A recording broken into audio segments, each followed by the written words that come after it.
Good morning and welcome to the Environment and Sustainable Communities Overview and Scrutiny Committee. I am Councillor Eddie Adam, Chair of this committee. This is a remote meeting which is being recorded live to the Council's website and will be available to be viewed for a minimum of 6 months. Please be aware that any footage from the meeting can be used in subsequent media broadcasts. I would like to give a warm welcome to members of the Economy and Enterprise Overview and Scrutiny Committee who are invited for agenda item 6 and 7. I would also like to extend a warm welcome to the officers who will be presenting at today's meeting and any members of the public or press who are watching this broadcast. Before I commence the formal business, I would like to cover some housekeeping rules as usual. Therefore, just to remind all participants that you must mute your microphone. To speak, use the chat function on the right-hand side.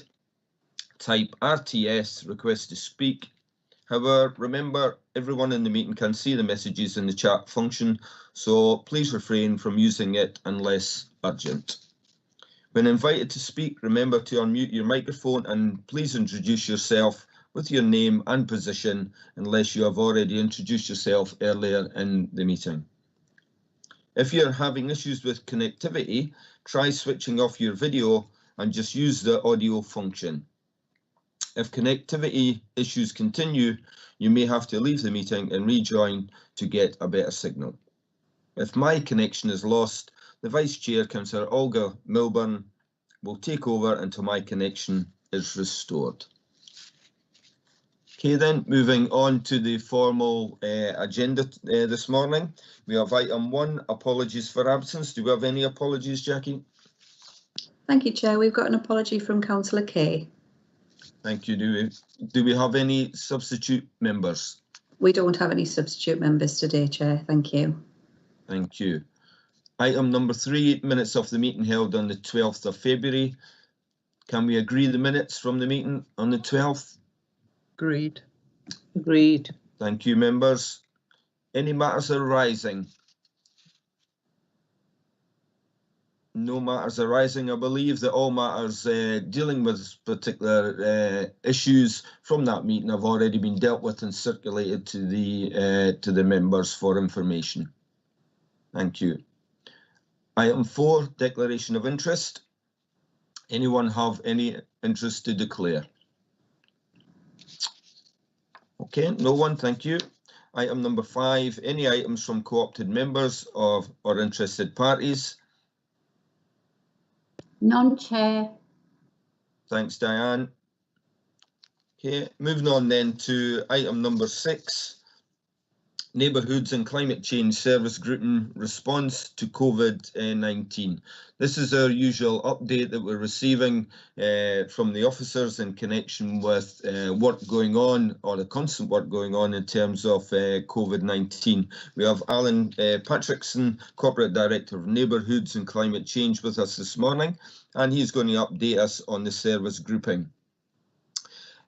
You will find on your iPads or within your papers, page 15 and 34, you will see the full report. The presentation will be shared on your screen.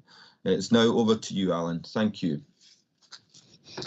Thanks, Chair, and thanks to the committee for inviting me here today to give this update on the work that we've been doing to keep services running during this second part of the pandemic. I'll do my best to share the slides on the screen.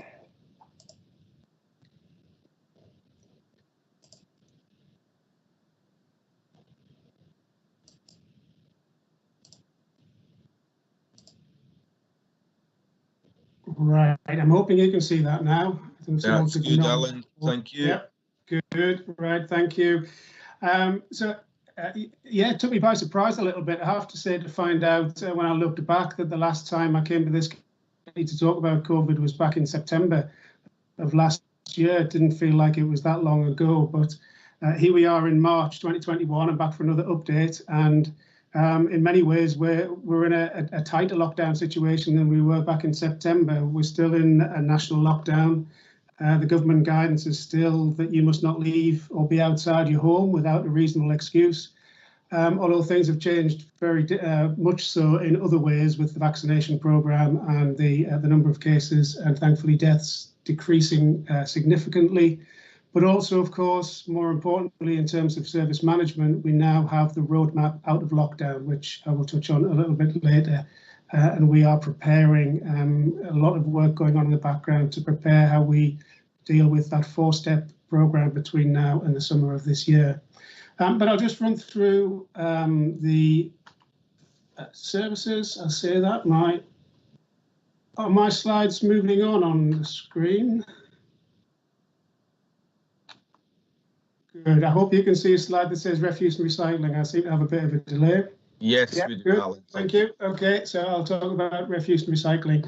As I said back in September, and as is obvious to everyone really, that refuse and recycling was the most important service for us to keep going during the pandemic. If we could get the bins emptied at everyone's house, hopefully as normal as possible through the pandemic, then that would have been a big tick in the box for us. And to a large extent, we've done that. It was our #1 priority for the Waste Management Service, and it was something that we've more or less managed to do right from the start of the pandemic this time last year. We're still in a situation where social distancing is the biggest impact on the service.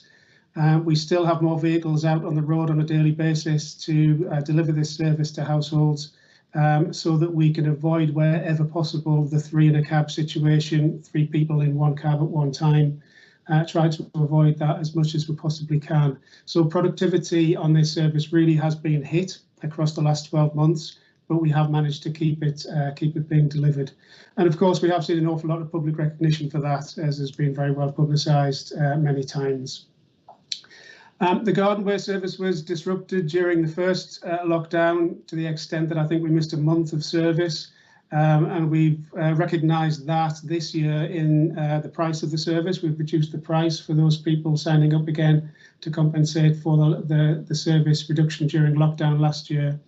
And if you recall, last year we delivered the garden waste service out of normal collecting hours, so we did that on a Saturday and a Monday. The plans that we have in place for this summer will take that service back to its normal days of Tuesday to Friday. So people will see their normal collection days return this year. And again, of course, operationally, that brings us many benefits. Doing things on a Friday and a Monday was almost entirely out of normal working hours. Recycling centres are still exceptionally busy. I mean, it's a feature of the Waste Management Service that with everyone working from home and doing many more things at home, we have seen an increase both in the volume of waste and the volume of recyclate being produced. Household waste recycling centres continue to be very busy, continue to be managed on social distancing lines, which means that only a small number of people at a time can enter the site. So at a number of our sites, that has meant traffic management has been in place and queues have been managed well on the whole, and people have realised, well, we have to do what we do, but it has an impact on that service. So we're doing a couple of things to try and see if we can address that now that it's clearly something that has gone on for some time. So we do need to be looking at if there anything that we can do to help people with that. So we've got 2 things. The first thing is a live tracking of queues, which is now available on the website. So before people leave the home, they can click onto our website and they'll see the length of the queue at the particular site they're going to, which will give them information. And then from later on this year, we're going to trial a booking system. Some other authorities introduced the booking system to try and manage the queues. We chose not to at the time. We didn't feel it was right for the number of sites that we had, the differential in the different ways that the sites were being managed. But we are going to try that this year to see if that helps. We don't know whether it will reduce the queues. We don't know whether it will bring benefits, but it's definitely something worth trying. And on the waste disposal side, it's worth mentioning that we do now have a multi-council waste procurement process going on. Now, this is between 7 councils, ourselves, Newcastle upon Tyne City Council, and the Teesside authorities to procure our waste services going forward from 2026. So that's a very long-term project, but a very big project for us to secure our waste disposal.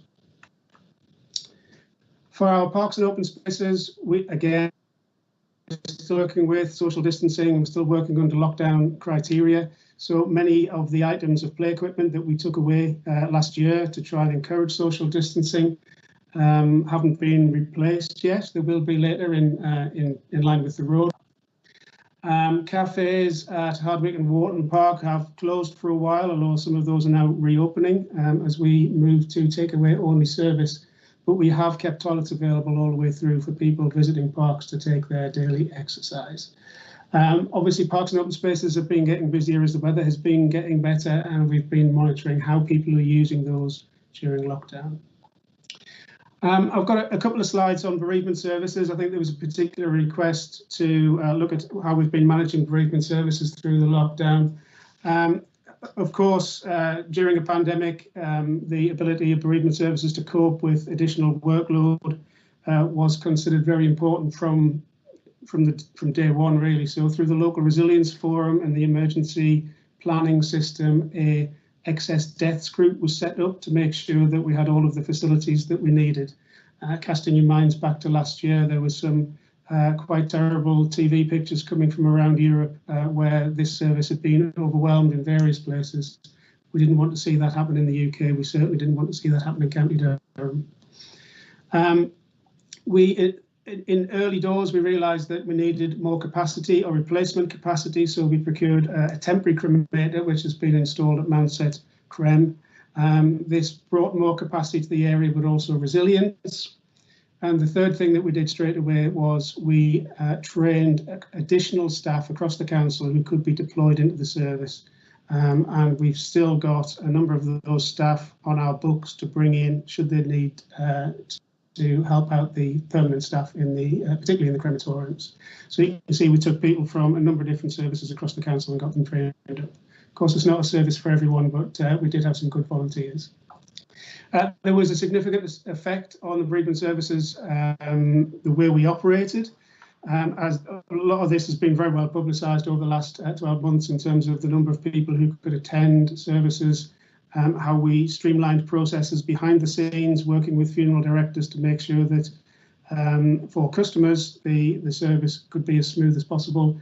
Of course, behind the scenes at the CREM, we had to make sure that cleansing regimes were in place. We had to make sure that shifts were in place. The staff did an amazing job working behind the scenes to make the whole service appear seamless at the front end while dealing with a number of issues behind the scenes, including some mechanical breakdowns, which meant that staff were working almost around the clock at some points. Thinking back to last year, we were planning for a peak demand at around June of 2020. And that was the government planning under what was called the reasonable worst case scenario. And we were plotting that very carefully, because if the government predictions had come true at that point, the service would have been overwhelmed in late June 2020. Thankfully, because of the way things went, that didn't happen. Because of the extra capacity we put in place, that didn't happen. Although we did have a number of plans, including things like reducing service times to increase the number of people we could accommodate. But we did manage to keep everything going. We managed to increase the number of funerals, and we managed to do that, hopefully, in a sensitive way for customers. Where we are now, we're still not operating as normal through the bereavement services teams. We still have all of our safe operating practices in place, and we have, it says now we're in the winter peak. Obviously, we're just coming through the winter peak now. And we still find ourselves with no services having been cancelled. We put particular emphasis on our winter maintenance regime, looking not only at bereavement but also at vaccine and testing centres. So we still have got issues. The temporary cremator and the work that needs doing, the mechanical work there, relies on a German company, as it does for most local authorities. And the staff that we need can't get into the country at the minute because of travel restrictions. So we're still working under quite significant, unusual circumstances at this service. But because of the efforts of our staff, we really have minimised the amount of disruption on the front line for that. Just briefly on our community Protection Services, there's been an awful lot of work done advising businesses and regulating businesses during this second lockdown. You will have seen through the press that we have had one or two cases where we've had to take enforcement action that have really resulted in court cases and fines and closures. On the whole, most of our businesses have really complied brilliantly to all of the lockdown legislation that's been thrown at them. They really have, and the one or two that get the news stories because they aren't complying really are the exceptions in County Durham. And speaking to other colleagues across the North East, it seems to be a common picture. Clearly in this lockdown there was an early focus on food establishments because once again we're in a position where the food establishments, the big supermarkets, were really one of the few essential retail allowed to open. The areas of concern, as have been well publicised, are hairdressers and gyms. Takeaways often are trying their best, but they are in a lot of demand at the minute. There's an awful lot of work going through there, so we are working particularly carefully with those. And there are one or two outliers who really don't want to play the game and to abide by the rules. Awful lot of other work going on community protection as well. We've really been supporting public health with the outbreak control, and of course our Gypsy Roma Traveller Service has been operating right throughout the pandemic. ASB and nuisance calls have increased during the pandemic, partly because of the restrictions and people reporting others for breaking the restrictions, for example, and also because there really has been a sensitivity to people being out on the streets when they shouldn't be. Having said that, we have managed to continue with our community action teams, and we've managed to continue with the Safer Streets initiative, which was funding that we got from central government to do some particular work around some particular properties in East Durham, looking at how to make the infrastructure around those properties such that it's safer for everyone in the community. And the good news there is that government have just announced another tranche of Safer Streets money that we'll be trying to get our share of so that we can do more of that work around the county. Technical services, not too much to report on highways. When I came here in September, we were almost back to full programme, albeit with some safe operating practices affecting, as everywhere, productivity.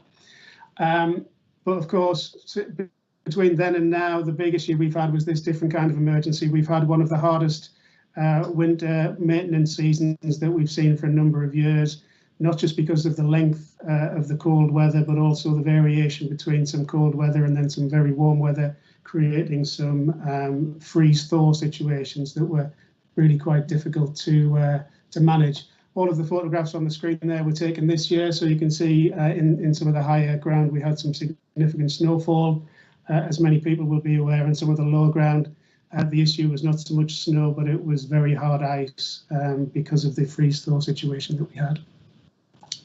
As I touched on earlier, we've really refocused our winter maintenance this year as well to make sure that all GP surgeries, all testing centres, all vaccination centres were absolutely kept clear and access was good at all times for those, and we did some significant work with the NHS and others to make sure that happened.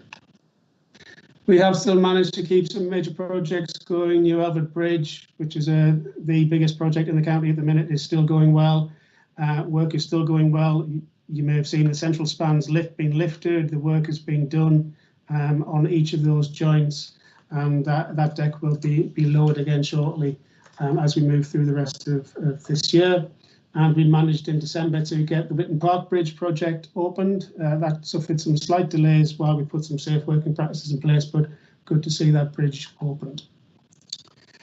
So finally from me, just to touch on the government roadmap. We've obviously now got a 4-step roadmap out of lockdown that we're really looking at quite closely.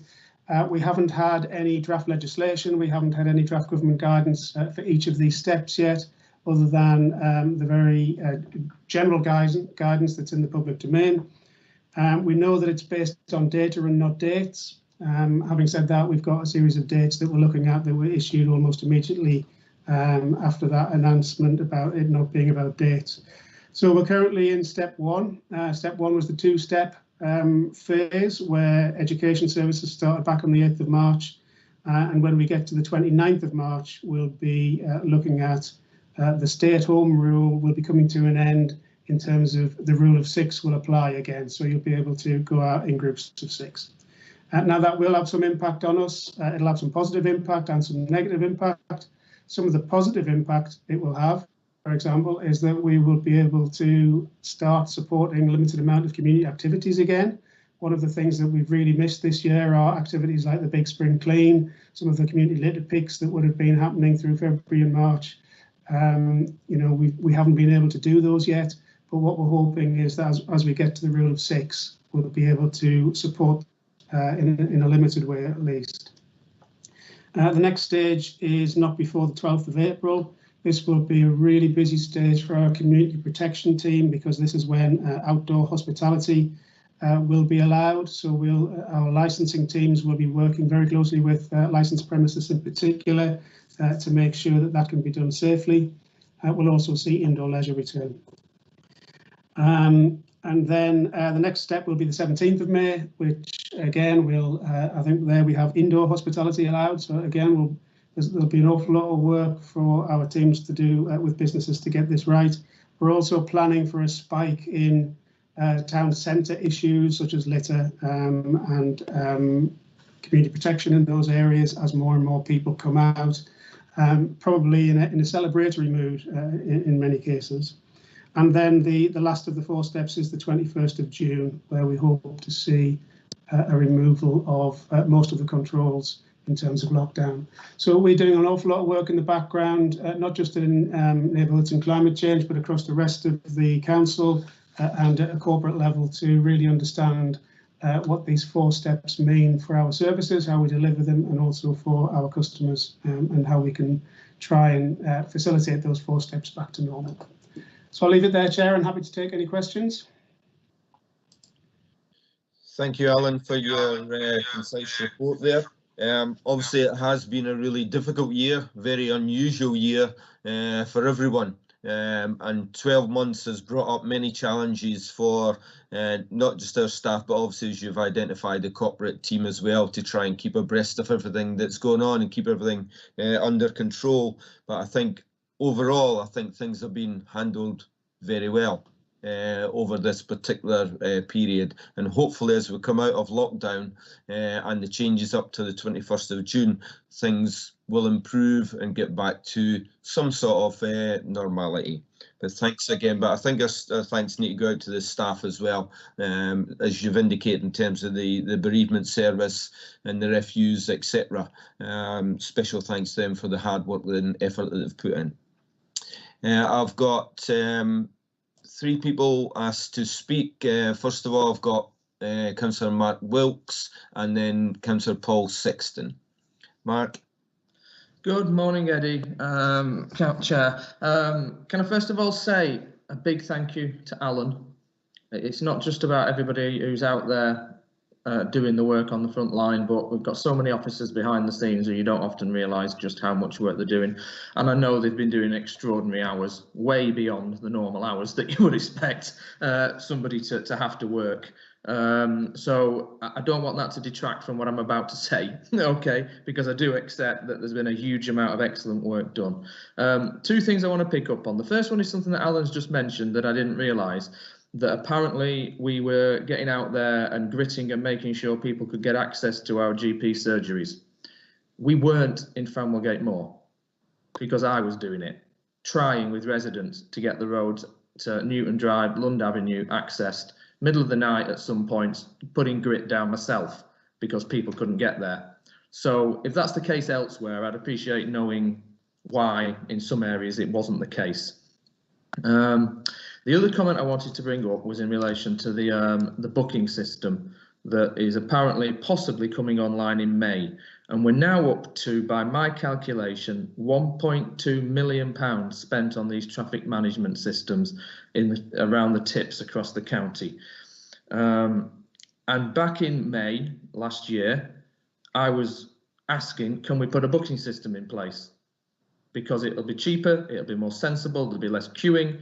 And we were ignored in our group. And I do think that to spend £1.2 million of taxpayers' money when the authority is supposedly cash-strapped, when we could have had something in place like other local authorities have done.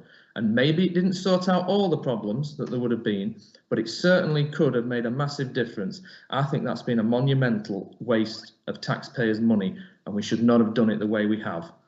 The knock-on from that is that in my area, and it's not just my area, I'm sure there'll be other councillors nodding when they see this, that the amount of recycling that people have at the moment, because all the pubs and bars are shut, because a lot of people are getting things coming through by post in quite frankly ridiculous amounts of packaging from people like Amazon and the like. It's horrendous. It should be criminal to have that much packaging.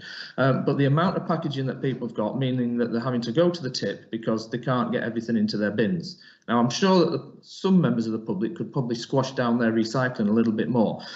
But the reality is there's a lot of people who cannot get the stuff into their bins, and they're going off and they're trying to get to the tip. They're sat there for ages, they can't get into the tip, they haven't got time because of work or family commitments.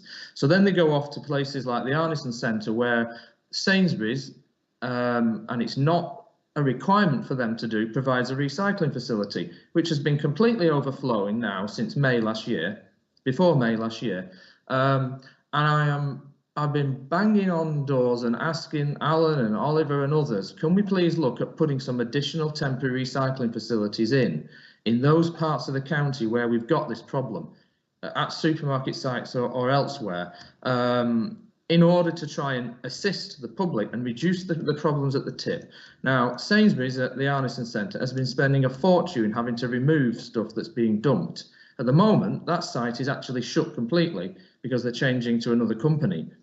But the inconvenience from the public of having this system in place at the tips, and then the problem that knocks on from that of fly tipping and all the other issues, it just strikes me that we could be doing a little bit more here. And I have been asking for quite a long time for us to look at this in my area, but not just in my area, because this is an issue in various other places as well. So I'll leave it there, Chair. But I do emphasise it is scrutiny. We are supposed to challenge, but I do also would like to say, again, I applaud all the work that all of Council's officers has been doing. Thank you. Thank you, Mark. I'll seen Mark has raised a number of issues there, Alan. I'll allow you to go through all those first before I bring in our next questioner. Yeah, thanks, Chair. There was a number of issues there. Firstly, Councillor Wilkes, thanks for the appreciative comments of the staff. I know you mentioned me, but there's many other people who have worked very hard to keep these services going. And that has been the priority, to keep these services going. We, one of the things we've managed to do, I hope, is to keep everything open. I know the recycling centres were closed by law during the first weeks of the first lockdown. And the supply chains into those recycling centres still aren't back to normal. We're still working under extremely difficult circumstances with those waste streams, and some of that will come through the performance report later. I'll address them in turn. So, gritting of GP surgeries, we do have a priority footpath schedule that was agreed with Public Health and with the NHS. So. I don't know why the particular GP surgery that you mentioned, Franklin Moore, wasn't on that priority list. I'm happy to take that away and find out and make sure that we can put that right for next year or for later in this year, should we get any winter weather, but I can't imagine we will now.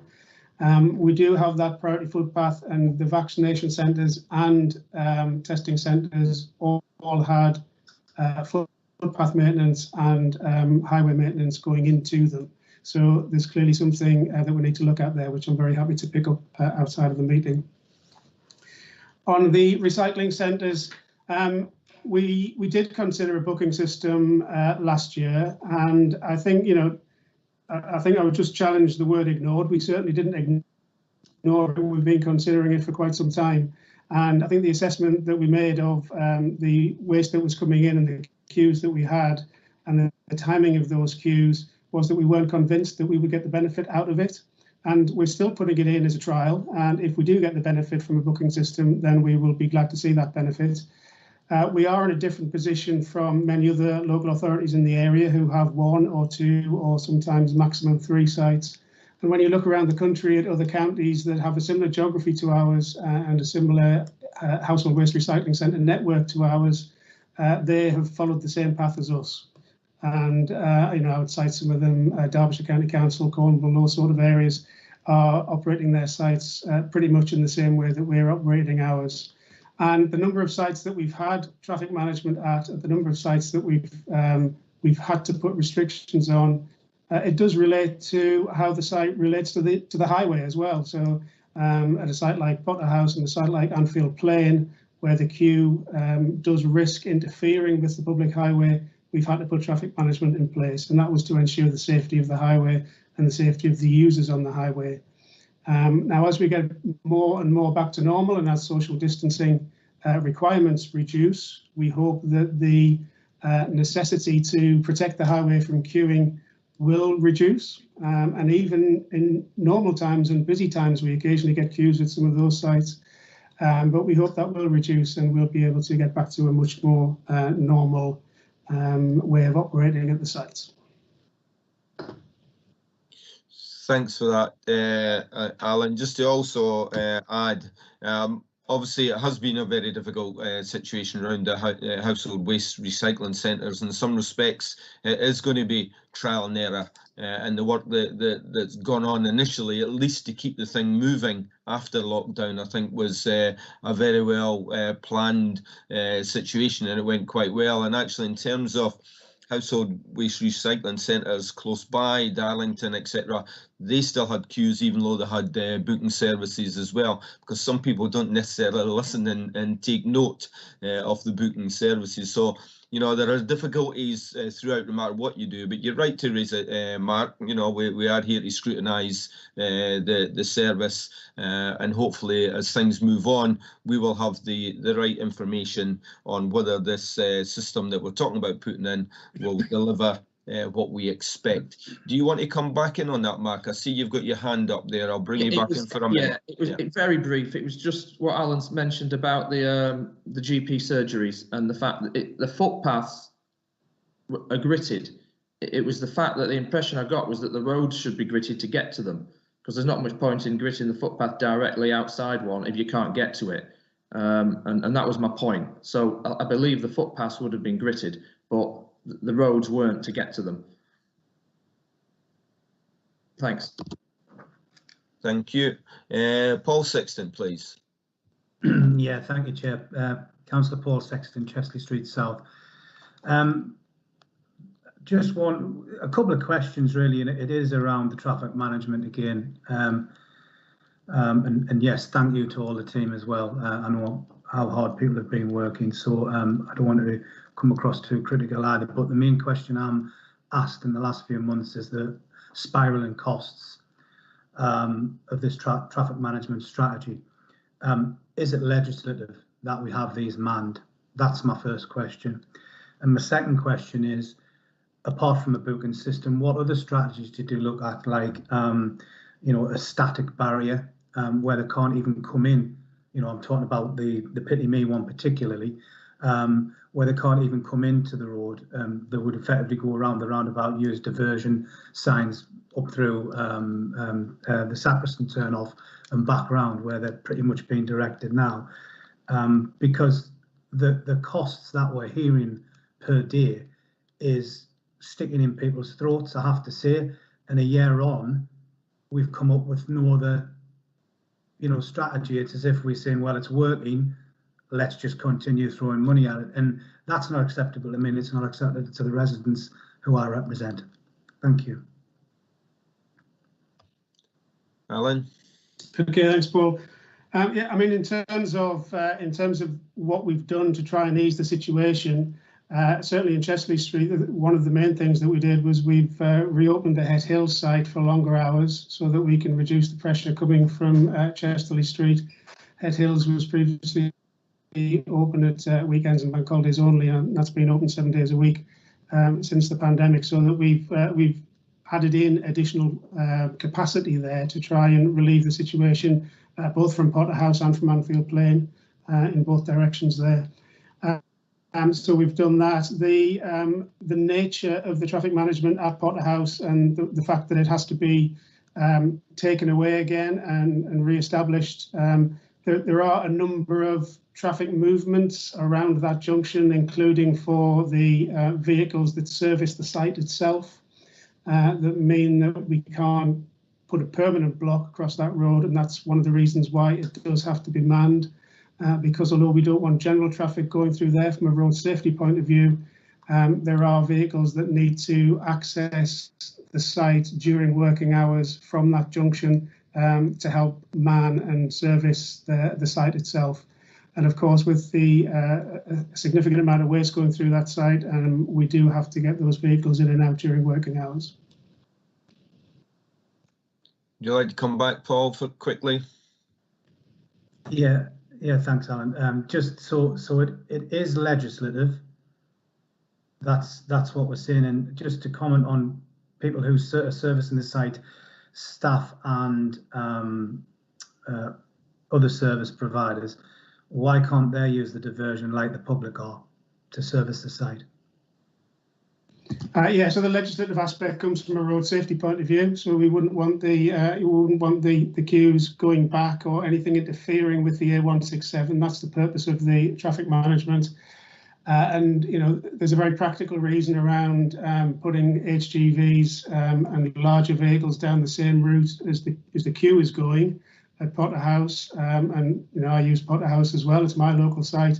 But as that queue develops down and around the corner, it's too tight around that road for the HGVs to be going through there at the same time as we have a public access as well. So the access from the 167 is the most safe and practical access for HGVs into the site. Thank you, Alan. Okay, moving on then, I have Councillor Brian Avery and Councillor Stuart Dunn. Over to you, Brian, first of all, thanks. Yes, thank you, Chairman. Yes, my name is Councillor Brian Avery from the Ferry Hill Ward. Well, I'd just like to sincerely thank Alan for the cooperation and the amount of work that him and his team have done. You know, the start at the refuse collectors, you know, they've never failed. They've come round with courtesy, and you can have a word with them, and they're aware. You know, they've done a fantastic job, them lads, Alan. And also, I'd like to just mention our members' support as well. As a councillor, we go around, of course, you know, walking about and saying all these problems and different things.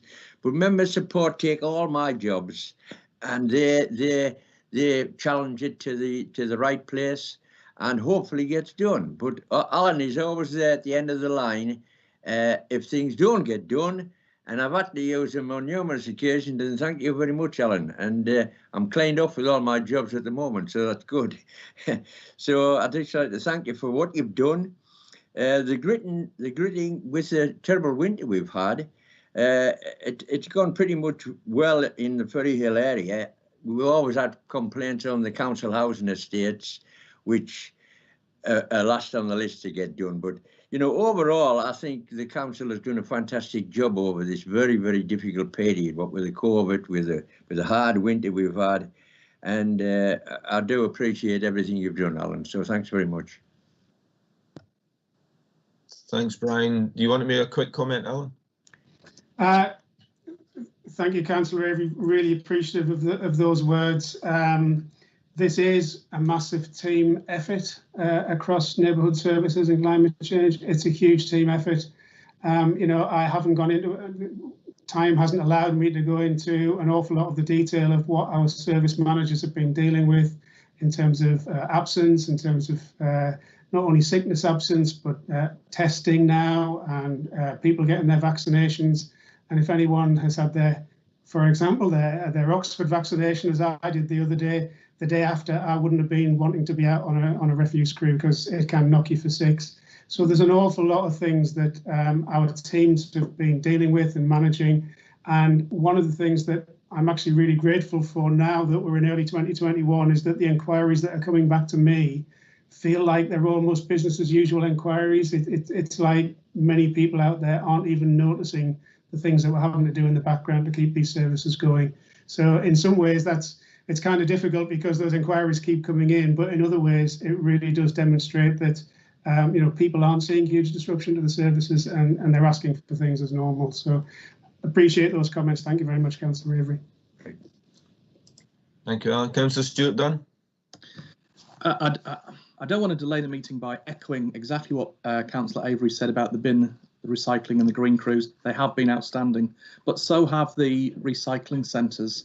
And I'll agree with one point from Councillor Wilkes, that the recycling centres and the need for them and the use of them has increased massively through COVID, with more people doing DIY and, yes, more Amazon clutter, etc., etc. But I disagree with him and Councillor Sexton about the complaints about the traffic management. The Coxo site, the main entrance is onto the B6291, a 60-mile-per-hour windy road between Coxo and Quarterton Hill, and the queues have been large. There have been more people wanting to use it, and if we hadn't had that traffic management, then there would have been accidents, and there could quite easily have been fatalities. And the cost of somebody dying or being injured is really negligible by comparison to the risk to life and safety. I have also seen, despite the closures on the B6291, cars still trying to access it, despite there being cones up, despite being there advanced signs being there, and despite there being personnel there stopping vehicles coming in. So it's all very well saying put barriers there, save some money, but unfortunately some road users will just think that they're above the law and they can do whatever they like. So I firmly believe that the measures that are in place, and certainly in our local recycling centre, are absolutely necessary. The queues are still very large. I very much welcome the time system that's been put up on the website to show people how busy tips are, so that they can decide when to and when not to go. But the safety systems which are in place are necessary to protect road users, but they're also necessary to protect people using the recycling centres and the staff operating them. So thank you to all involved. Thank you, Stuart. Alan, any comment? Well, thanks, Councillor Dunn. I appreciate those comments, and I think that just demonstrates very nicely what I was saying earlier, is that with a large county, many different sites, 12 different sites across the county, all in slightly different positions, and councillors who've been at the County Council for a while will know that we've had many challenges managing the sites because of historical issues, etc. But we have got a very wide and diverse estate when it comes to recycling centres, and we did put the traffic management in to ensure highway safety. It's been slightly different at every site, and some sites haven't needed it at all. But yeah, very much appreciate the comments. Thank you, Councillor Dunn. Thank you, Alan, and thank you, members, for your questions. And I think it would be true to say, I think all members certainly appreciate the work and the effort that's gone on by the teams over the past 12 months. And, appreciation should go out from this committee to those staff as well as the corporate team. Thank you.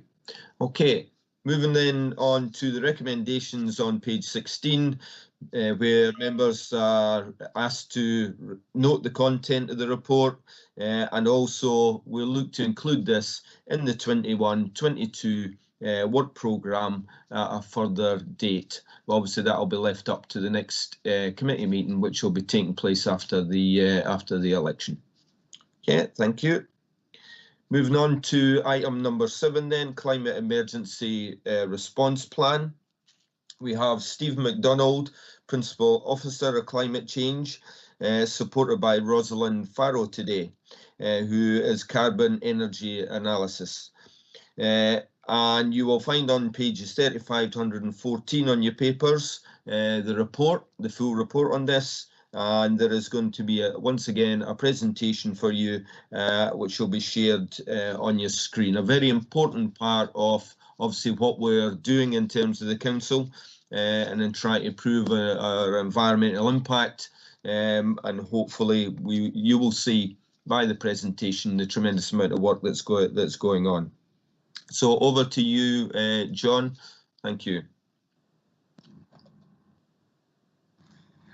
Hello, thank you, Chair. I'll just share my screen. Sorry, Stephen, I said John there. I meant to say Yeah. Stephen. I apologise.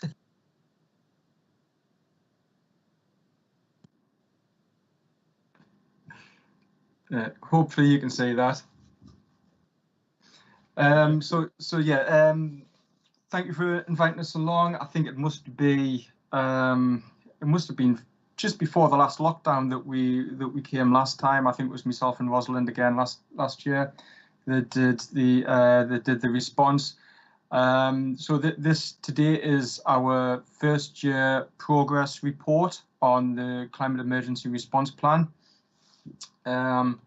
We'll go through a little bit of the background, then Rosalind will take over and talk about some of the council emissions and targets. We'll then talk about some of the county emissions and targets, look at some of the actions that we've progressed this year, before mentioning some of the actions that we hope to progress in 2021. And I've also been asked to mention a little bit about the new corporate environmental statement. So a little bit of background, which obviously members will obviously know about. We have a council target of 80% CO2 reduction, which we need to meet by 2030. We have a county-wide carbon neutral target by 2050. The climate emergency response plan was adopted in February of last year, following the declaration of a climate emergency in February 2019. This is a 2-year action plan. The SERP had in over 100 actions. It was actually mostly mitigation. I put adaptation there. I don't know why I put adaptation. It was mostly mitigation. I have to say, adaptation is something that we will be looking at for the next iteration of the plan for 2022 and 24. And I'm just going to pass over to Rosalind at this point.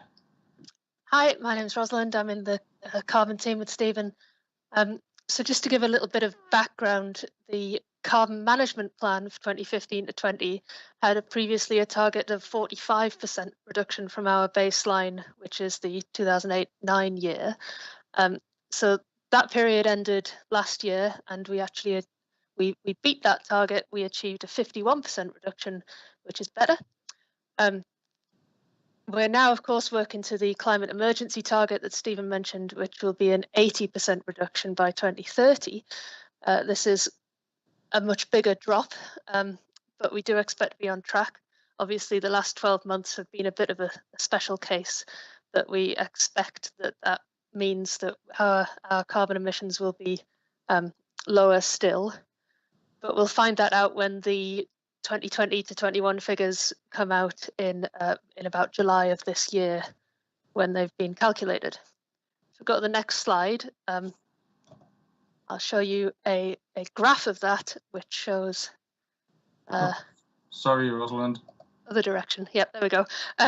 A graph of that which shows all of the past actual data there in blue columns. So you can see that 45% target is the red line, and for the last 4 years we've been well ahead of it. So in the next slide we can see our targets for the future. So the next 5 years are in orange there, and the following 5 years up to 2030 in grey. So we've already experienced the first of those orange years, but we don't know what our footprint is just yet. As I say, because 2020 has been a bit of a special case, I would expect that line to be a little bit lower than our initial estimate. But we can see there that then in the 10 years up to 2030, the reduction is possible. It's not a big cliff edge that we've got to drop off.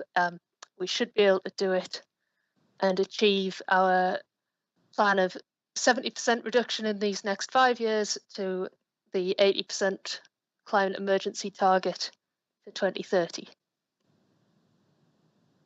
So in the next slide, if we can talk about what areas of focus we have. So these are the priority areas from the Climate Emergency Response Plan, which were heat, transport, electricity, schools, and monitoring and targeting. Heat and transport particularly are there because they are the areas where we are actually burning the fossil fuels ourselves, either gas in the boilers or petrol and diesel in our vehicles. Electricity is quite a large portion of the footprint, and it's something that we can actively work to generate our own renewably. Schools is there because we acknowledge that they're a really big proportion of our footprint, but they're slightly different. They're slightly separate from us. They're managed differently and have slightly different budgets. So we need to treat them as special cases. And we need to be aware again of our monitoring and targeting. We need to take time and effort to make sure that we're keeping on track as we go. So in the next slide, we can see that as a visualization of what our footprint is actually made up of. The pie chart there, the circle on the left, shows us exactly where our emissions come from. So transport is the smallest chunk, and this is one which we're working to reduce, and which can be reduced with relatively simple steps, things like having remote meetings. We don't need to travel to this meeting today, for example, and we can work to swap out our fossil fuel transport for ultra low emission vehicles or electric vehicles where possible. Electricity, second biggest. Now this one is an interesting one. It's going to reduce as the national grid takes on more renewable generation and moves away from fossil fuel generation. But we're also going to start to use more electricity when we transfer our transport to electric vehicles and our building heating to electric heating. Which brings me on to heat. This is the biggest chunk of the pie. And I've taken that out to the circle on the right there, which shows that the 43% of our total footprint is actually just from gas heating our buildings, so gas boilers. So this is one of the biggest issues that we have as our authority, and it's something that is not particularly easy to fix. Unlike transport, we can't just stop using it, and unlike electricity, it's harder to just generate our own. So if we go to the next slide, this one shows us where our emissions come from in terms of the operational areas. So operational buildings is things like offices and depots, and so on. One of the biggest drops there is street lighting. This is largely because it's purely an electrical footprint, so it's just the electricity from the grid, which is dropping in terms of carbon emissions as the national grid becomes greener, but also it's the success of the street lighting replacement scheme, where we've switched over most of our streetlights to LEDs now. We can see that the transport is probably the one that's dropped the least, but we are working on that, as I'd said, switching our fleet over to EVs and other such actions. So I'll then hand you back over to Stephen to talk about county-wide targets. Thank you. This is the more difficult area in many respects, because we don't have control over county-wide emissions over county-wide targets, over county-wide emissions. We've got a lot of control over what we do as a council. As Rosalind says, our transport, the way we power and heat our buildings. But actually, for county-wide emissions, because this is domestic, this is housing, this is transport-related emissions in terms of where we're driving to, our own personal driving habits, and also our industrial and commercial emissions. So we don't have as much control, as I say, over these emissions. So, but we still have a carbon neutral target by 2050. we have milestones. We have we hope to reach a 60% reduction by 2020. Data will be released in 2022. That's one of the problems with this data. It's released 2 years in arrears. So currently we are at 54%, but that was from the latest data we have is from 2018. That is unfortunately just one of those things is when it's released from government. So this graph shows the actual annual carbon footprint of the county in blue and our calculated target annual footprints, the targets in red. These are estimated, and obviously when new data becomes available, they will be updated. If we achieve the annual milestones shown in the graph, we will release approximately 20.8 megatons of CO2 by 2050. We hope to improve on this figure, obviously with the help of government, businesses and the public. I think probably what I should have done at this point was to include the graph in the report at paragraph 28, which gives a breakdown between those sectors, which shows that sort of really good progress has been made on the domestic and the industrial sectors over time since 1990, which is the baseline. But transport does remain stubbornly static. This is because whilst most vehicles have become more efficient over time as the manufacturer, as engines become better and better, there are more of us driving there on the road. We do expect emissions from this sector to be coming down more significantly over the next few years, and probably as we move towards the sort of 2030 EV rollout, we do expect that to come down much more significantly. But obviously that will mean, as Rosalind mentioned there before, that electricity emissions may well go up, but obviously if that's supplemented by more a lower carbon intensity of the grid, that is obviously all good.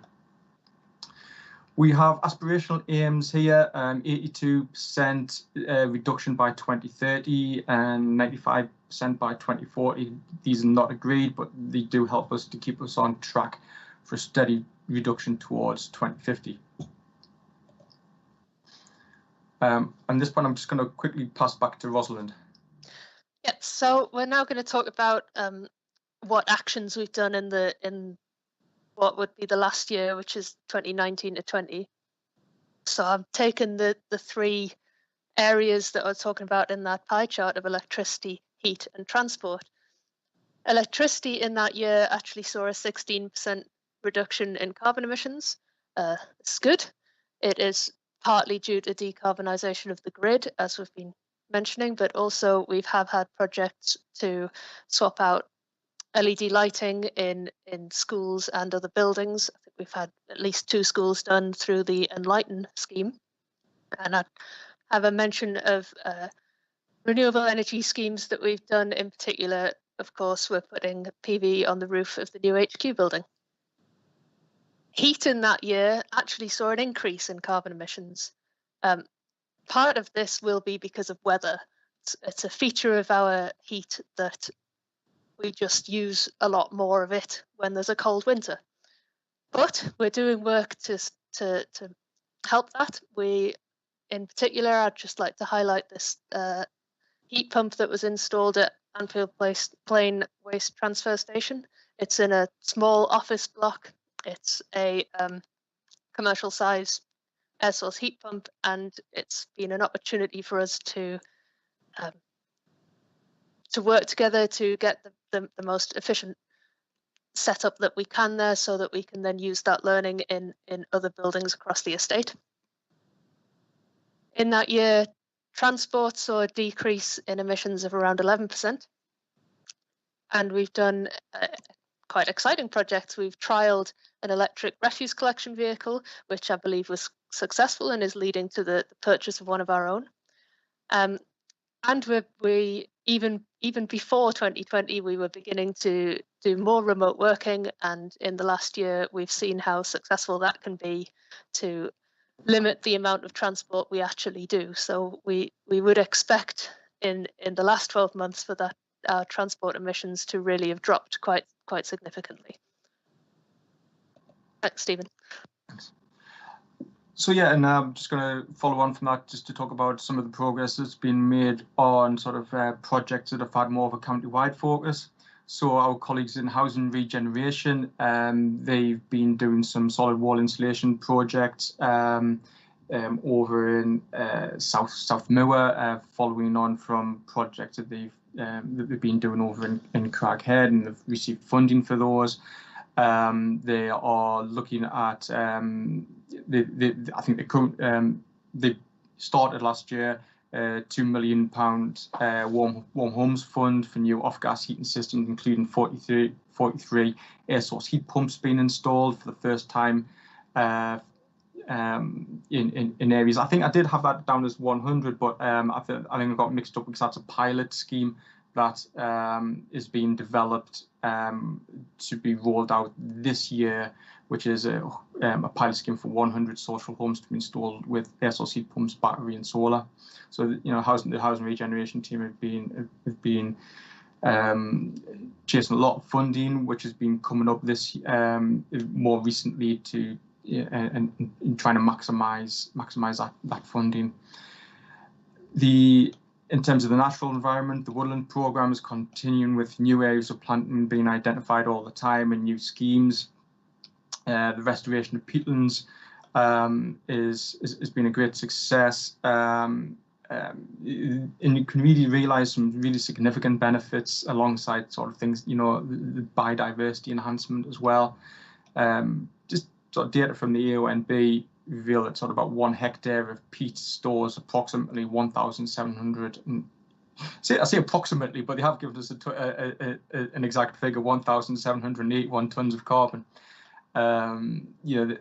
Therefore, the work at these sites across the AONB is having a really significant carbon saving benefit. I have to mention though that currently peatland restoration is not included as part of the government's calculation methodology for land use change when they calculate an area's carbon emissions. So this means that whilst we do keep a record of the areas that have been conserved and enhanced, it's not recorded as actually saving carbon data through national data. Unlike things like tree planting, which is we have contacted the government as well as lots of other local authorities contact the government about this, and I think it is something that they are looking at, but they just haven't got that methodology there yet.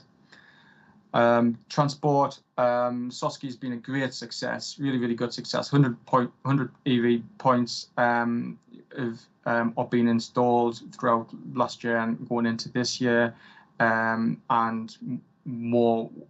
We will be expecting much more to be installed through this year and into next. Going on to communities, the civil conscience unit are still sort of supporting the production of emergency plans in relation to flooding, although I think the emphasis has been elsewhere over this past year. Obviously, businesses. There's been over 241 SMEs supported through the Business Energy Efficiency Project, saving over 1,500 tonnes of CO2. That has been operational over the course of the pandemic. It's been done appropriately. It's been done remotely where we can and safely.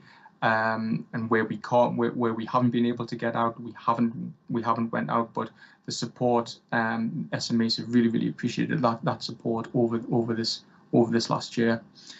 In terms of heat, there's obviously the support of potentially the first UK mine water district heating scheme over at Same Garden Village, which we were involved in. Helping to facilitate that, because it is a private scheme, working with the coal authority and the landowners and the housing developers over there.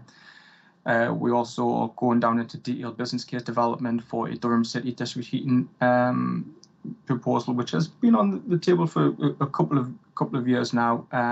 But there is the potential, if we do progress with that, and it is a big if, that could connect into the new HQ to decarbonise the heat of the HQ.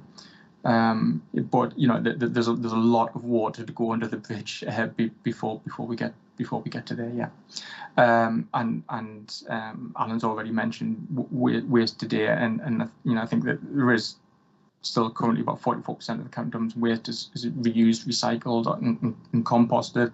I know there has been problems with contamination this year, but I think there was an upward trend on recycling. And again, just to reiterate the success of the single-use plastics pledge as well. Looking ahead to 2021, there's lots of really, really good, exciting projects and reason for a lot of hope. More community tree planting schemes, more EV charging points. We've just installed a new Durham City Marketplace electric points, 3 electric points in Durham City Marketplace that will avoid or give the market traders the opportunity to use electric points instead of diesel generators. We are looking at the feasibility to utilise heat from the Hawthorne pit. There's going to be further support for peatland restoration. We are working with the Heritage Coast team on oyster farm development. Per metre squared, oyster farms can have a bigger carbon saving impact than peatland or woodland tree planting. The Borough Bike Scheme that's been progressed through the transport team has been a success this last year. I think they piloted in a couple of towns. We expect that to continue into this next year. There'll be more domestic external wall insulation schemes, as I mentioned before. Housing Regeneration have been really successful in getting what's called LAD funding, which has been sort of given by government on really short timescales. But they've been really successful in securing funding from that programme. There will be, we are looking at electric buses for the park and ride scheme. That is still to be determined, but it's one of the things that we are trying to progress. We hope to have a new electric van try before you buy scheme for SMEs to try electric vans, and also for council services to try as well, so they can have an idea and get some security, and that a lot of the issues with electric cars and electric vans is the sort of range anxiety. So to put people's mind at rest, because the infrastructure is getting there. It slowly, but it is getting there.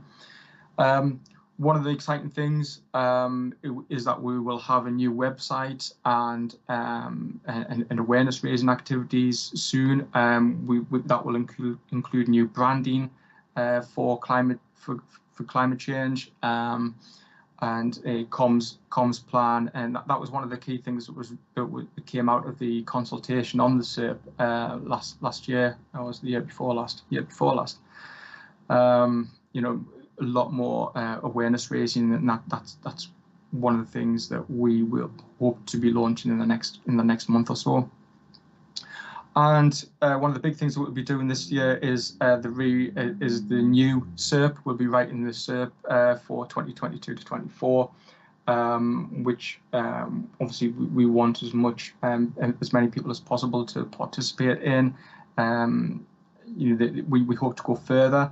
We hope to get a lot more of our partners involved in that, external partners, the NHS and others, as well as SMEs, and we will include adaptation as well in that. Just quickly pass on to Rosalind. Yep. So looking ahead to the next 12 months or so with the council's emissions, again, I've looked at the 3 main priority areas of electricity, heat and transport, and I'm just talk through a couple of the more exciting projects that we've got going on. So firstly, the zero carbon depot. This is a Morrison Busty depot where we've received a significant amount of funding to build some electricity generation, a solar farm, and use that electricity to provide heat to our buildings and electricity for fleet vehicles that are based at that depot to make it the whole site zero carbon. On the heat side of things, we've recently got some funding to take one of our leisure centres, Abbey Leisure Centre, and thoroughly just decarbonise its heat, so giving it a ground source heat pump, again with some PV generation to help with that. And I'll also mention Chameleon, which is where our solar farm is built, and we're looking into buildings like Chameleon and trying to find ways to take out the gas boilers there and replace with heat pumps. So it's one of the buildings that we're currently investigating. In transport, Stephen's already mentioned the park and ride, but we're also always looking at our fleet. With fleet, our vehicles get renewed every few years, and so there is always a possibility of thinking about electric vehicles when that happens. Certainly, we're getting the infrastructure in place with SOSCI and other projects that Stephen's already mentioned to make that possible in the future. We're currently going through some leisure transformation works, or rather the leisure team are, and I'd like to mention that the low carbon team have been involved in that to ensure that any works done at our leisure centres are done in a low carbon way to make sure that our buildings have the lowest footprints possible. And on the monitoring and targeting side of things, which I don't think I've mentioned so far in this presentation, we are looking at improving our building energy management systems across the estate. So this will have a number of benefits, not just that we'll be able to control our buildings better, but also that we'll be able to identify faults and do repairs remotely, which will help with that transport footprint again. So that's another project that we're hoping to begin to roll out this year. Thanks. And just very quickly, I was asked to mention the environment statement. We recently had a new environment statement adopted by Cabinet, which sets out the sort of environmental ambitions for the council, supplemented through the adoption of a new environmental management and accreditation system through the investors in the environment. This also includes the adoption of new strategic governance arrangements.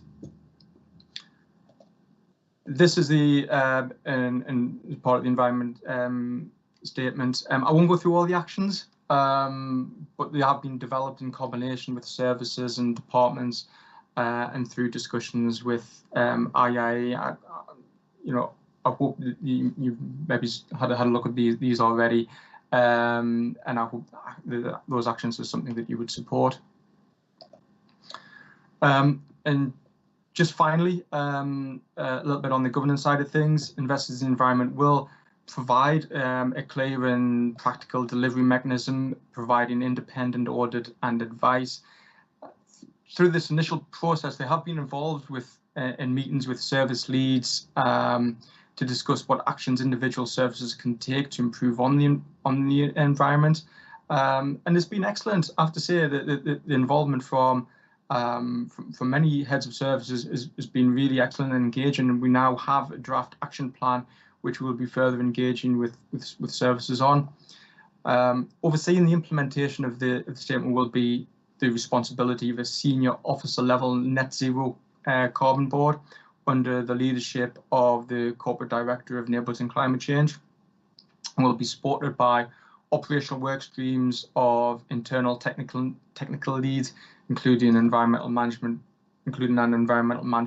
work stream to ensure delivery is achieved. The net zero board will not have sort of decision-making powers, but will be instrumental in fulfilling the council vision, policy and plans in these areas, with reports to Cabinet, Council and Scrutiny boards as appropriate. And just finally, I can just add, I've been coming here for sort of a good few years now with Maggie, and we just wanted to both thank members for the support shown to the team over the past 4 years, and wish them the best of luck in upcoming elections, if I can do that. Thank you, Chair. Many thanks, Stephen and Rosalind, for your comprehensive report that you provided there, plus also the one that people will find within their papers. And clearly, members can see the wide variety of work that needs to be done to go through this climate emergency. And as you've indicated there, you've only got a small team. And that small team must be working tremendously hard, along with Maggie, who would normally come to the committee as well. I've been working tremendously hard to make sure that we can deliver on the targets that we've set ourselves in this period. And obviously, it must have been difficult over the past 12 months in terms of COVID to fit all this type of work in. But obviously, we can see that work has been continuing and will continue, and probably, we will be looking forward to a new set plan from 22 to 24, which hopefully will show some more exciting moves and changes. Just to note also, I think, Rosalind, am I right in saying that is a Chameleon solar panel behind you? Yes, it is. The photo was taken during construction. Right. Thank you for promoting that. Thank you. I have got 5 members who wish to speak. I have got a couple of questions, if members would just bear with me. A very simple and straightforward one initially. I see within the report on page 43, it talks about something about e-cargo. Something that I've never heard of in this particular area, but I understand it's quite significant in terms of County Durham. The second question is in relation to paragraph 28, page 41, where you've already identified the work going on in terms of reducing our carbon emissions. And the graph in there clearly indicates that transport is a bugbear, and that there is very little movement in terms of transport reduction in CO2. And I realise that the council's perspective on it in terms of our transport, we're doing tremendously well and we're making huge improvements. However, my concern is in terms of obviously the wider aspect of industry in terms of goods vehicles. And also buses as well, because that is a huge impact in terms of the amount of fossil fuel energy that they are using. Not only that, is the air pollution actually causes as well. And what work can we do to help support reducing that type of emission and use of fossil fuels? I'll leave that there, please. Thank you. Thank you, Chair. So first of all, e-cargo. Yeah, this was something that we actually started looking at before the pandemic.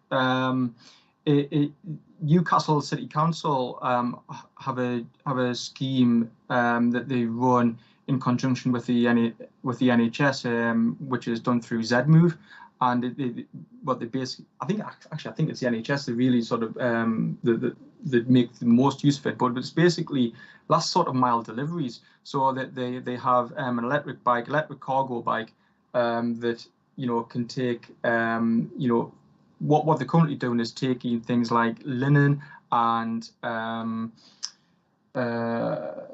tests and things from the Centre for Life up to the RVI and things like that. So instead of using cars, which they were using sort of diesel vans, they're using these electric cargo bikes to ferry linen and test results and things back and forth through their sites in Newcastle City Centre. So we were looking at it for Durham and working with Victoria Lloyd-Gent from the transport team, and seeing whether or not it would be viable. There was lots of interest. Then the pandemic hit, and then they did launch a scheme. So ZMove were working with the marketplace, and they launched a scheme in between the pandemic that was doing last mile deliveries for market traders in the marketplace to deliver sort of the goods from the marketplace out to residents within a certain radius, within sort of one or two miles. So that was really quite successful. I'm not sure where it's at the moment. To be fair, and whether or not, I think that was a pilot. I think that was a trial. So whether or not they come back, I'll find out from Victoria whether or not they hope to come back, and I can update you on that. In terms of transport, yes, absolutely. It's a big issue, and as I said in the sort of presentation, I've heard that that certainly with cars, they expect cars to be sort of price equal to petrol cars by about 2025. So at the moment, electric cars are still more expensive. And they hope that price will sort of equal out by about 2025 as demand increases.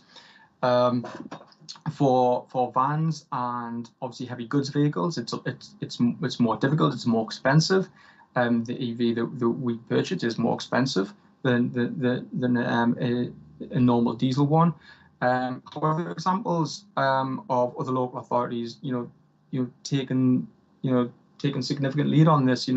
It's a little bit sort of hard to compare, because you're not comparing apples with apples, but Manchester Council have purchased 27 electric RCVs, for all their rounds. Now, they are an urban authority, and their routes are a lot shorter. We've done some mapping work, and we think that the RCV that was trialled in County Durham was done on all routes, on the longest route as well, and it was successful. So there shouldn't be an issue there, but it is something that all local authorities do. And in other places like Coventry, for example, are hoping to be one of the first fully electric, first cities outside London to have sort of all electric buses. So there are ambitions there. It can be done. It is still more expensive. Prices are coming down. Battery costs are coming down. That will only get cheaper as we progress throughout this decade. But we do, I think, have to sort of stick our head above the parapet sometimes and have a go at these. Thank you, Stephen. Anything you need to add, Rosalind? Are you happy with that? I could add that a new bus station I believe, has cabling in to support electric vehicles in the future. So we are thinking about the probability of electric buses already, even though we don't necessarily have any. Yeah, that's all. Thanks. Thank you. Okay, I have Rosemary Morris, please. Thank you, Rosemary. Thank you, Chair. Can you hear all right? Yes. Yeah, okay. Rosemary Morris, co-opted member. It's a couple of questions, but I welcome very much the update this morning, and I welcome the development further, as you've mentioned, of the plan and its targets. I would just like to say generally, before I offer the questions, that the targets are fine, but you'll need pretty detailed delivery plans. I mean, it's actually got to happen. And my concern is that there involves a lot of other players that I hope you will be able to bring into those plans, such as industry, of course, schools particularly, and the young people of the future who will be doing jobs that aren't even on the horizon at the moment, but will come about because of the green revolution, and also the rest of the country. And I think it's against that background that I'm asking the first question, which follows on from what the chair has just said. But given the target is 2030 for everything to be electric cars, is Durham actually going to make it in terms of the infrastructure it will need? You've got 100, target of 100 chargers at the moment. That will go nowhere for the kind of demand that will be generated. So my question is, are you going to make it in terms of everybody will have access to charging their vehicles because the infrastructure will be there? And I even mentioned, back to the link up with industry and young people of the future, servicing those cars. I have friends who have electric cars at the moment. They cannot get a service for an electric car. There aren't the skills there. So I would really home in on things like that. But the EV was the first one. The second one that I hope you can help with is, what are you doing with meeting targets for recycling? Are we going to see a very substantial reduction in incineration and landfill in favour of recycling? I do have concerns about incinerator projects, and I do have concerns that when they are emitting CO2, it's often higher than coal.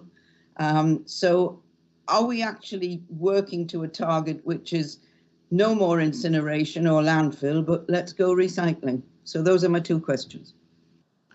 Thank you, Rosemary. I'll open that to Stephen and Rosalind. Thank you, Chair. Yeah. So in terms of EVs, well, first of all, in terms of skills, I absolutely agree with you. Skills are going to be an essential part as we progress, to the green industrial green revolution. There's already lots of further education colleges that have shown interest in developing new programs for the manufacturing and sort of ordering of air source heat pumps, for example. So skills is absolutely a key area. In terms of charge points, yeah, it's sort of the 100 is our first score, if you like, so that's just the absolute minimum that we've got, and it's actually 200 points, so it's like 100 posts, but each post has got 2 on. But yes, we need more, and that's only the ones in the SOSCI project. So we'll also put in charge points across our depots and across all of our council services. So where workers maybe going to different areas to do some work in a leisure centre and then has to go to somewhere else, they can have the assurance that they will be able to charge there. The infrastructure is absolutely key, and Northern Power Grid, we are working very, very closely with Northern Power Grid to ensure that there is the necessary infrastructure in terms of the grid can actually take it, because it is an issue that there's no getting around that. As more and more people turn to electric cars and turn to different, whether it's slow or fast chargers, and then as we move towards electric heating as well, the grid is going to be under tremendous pressure. There are ways in which we can sort of mitigate that through battery storage and things like that. But the good thing is that the Northern Power Grid, the NDO in our area, are consulting very, very widely and very closely with all local authorities.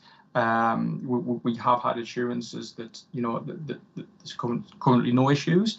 But we as a service are looking at that and to try to make sure that we cover all bases, if you like. And yeah, there will be private charge point operators as well out there. I've got an electric car, and it is sometimes a little bit difficult because I've got about sort of 4 or 5 different key fobs for different manufacturers and different for different charge points. So it would be great if I could just pay for my debit card, but I can't. I've got to sign up to do about 4 or 5 different apps. That will improve. I'm sure it will. But it's still it's still a little bit fledgling at the moment. In terms of the recycling one, I think I'd probably like to hand over to Alan on this one, if that's okay, Chair. Yes, Stephen, Alan has indicated. I didn't know whether Rosalind wanted to fill in a little bit, or are you happy me to go straight to Alan? Yeah, okay, Alan, over to you. Thank you. Okay. Yeah, thanks, Chair. I mean, 2 really, really interesting points there, to be honest. And the first one, there is a little bit of this is one of the big unknowns, isn't it? We have the 2030 date by which You know, we know that petrol and diesel cars won't be for sale as new cars. And yet, if you look around, not just our county, but the country and the world, to see the network of fuel filling stations that we have now, and you think, well, how's that going to be replaced?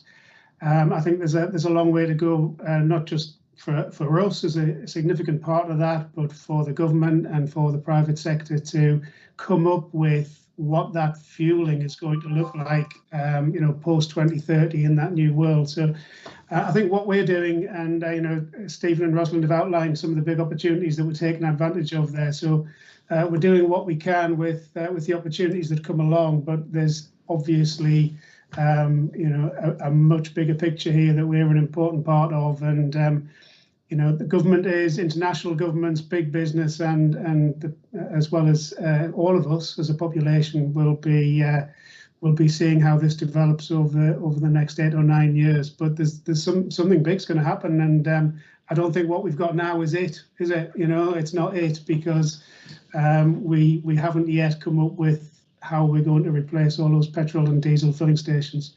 But we'll, you know, with the team we've got, we'll always take advantage of any opportunity that we can, and we've got loads of good work going on that. But yeah, a long way to go. On the recycling one, yeah, very happy to talk about this. You know, we will do everything that we can to maximise recycling, like every council in the country and every waste management operator in the country. We're really waiting for the Environment Bill to go through Parliament. That will put new duties on county councils and all waste collection authorities and disposal authorities, but also provide the funding and the infrastructure to help do that. And that should take, you know, we would hope that would take an awful lot of the biodegradable materials out of our waste stream and help us to increase recycling. We will always have residual waste left over at the end of it, and we'll always have to do something with it. And I know there's quite a bit of discussion at the minute around, you know, is burning it to create energy the right thing to do with that? And I've even heard some talk about the advantages of landfill, which seems a very unusual way to be going, given where we've come over the last 30 years in this country. But so just on the specifics of that, you know, I mentioned earlier, we're working with 7 of the local authorities in the region to procure a new residual waste disposal facility that's been planned to take account of all of the additional recycling measures that are coming through the Environment Bill. So we will be absolutely minimising the amount of residual waste that goes through that plant. All 7 councils have got huge commitments to increase recycling and to reduce residual waste, and we'll do everything that we can to do that. So we're planning for that as best as we possibly can into the future, and we're making sure that as far as we can, our waste management system is as sustainable as it possibly can be. Thank you, Alan. Moving on to Councillor Mark Wilkes, please. Caught me out there, Chair. I love it when these reports come through and we see all the positive things that are coming through. I really do. On Appendix 2 of the CRP report in the documents, I have to say I am absolutely delighted to find out today, and I reckon it's about 10 years since we managed to save the leisure centre from being closed. But to find out today that we're finally getting solar panels on the roof, which is something I asked for when we did the other leisure centres back in 2010-11, is absolutely brilliant. But to then find out that we're actually getting a heat pump system in as well is just like, it's like my birthday today, I have to say. It's brilliant to think that we'll get that leisure centre protected, but also potentially almost carbon neutral, I imagine, off the back of this. And I just want to say a huge thank you to Maggie and Rosalind, Stephen and all of their team. It must have took a lot of effort and time putting together the bidding process to get the funding that you've secured for this. And I know that it's hard work. It's something I've been hoping for a long time, and all credit to you guys. You're doing a sterling job. And apologies for all my nagging to Maggie over the years as well, because we finally got there. I'd like to just move on and just talk about the school buildings that was raised by, I don't know if it was Rosalind or Stephen when they were showing the report about the 40% figure. And we got this huge backlog of repairs and maintenance on our schools.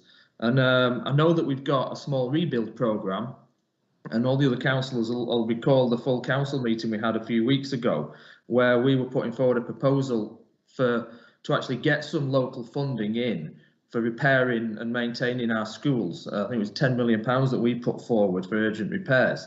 And I think at the time, it wasn't something that I actually spoke about in full council. It was more about not wanting kids to be in schools with single glazed windows and wind blowing through them, and people in porta cabins with generators in schools, which is quite crazy, quite frankly, in this day and age. And I know the government needs to give us more money, but I didn't really raise the carbon footprint side of it in the full council meeting.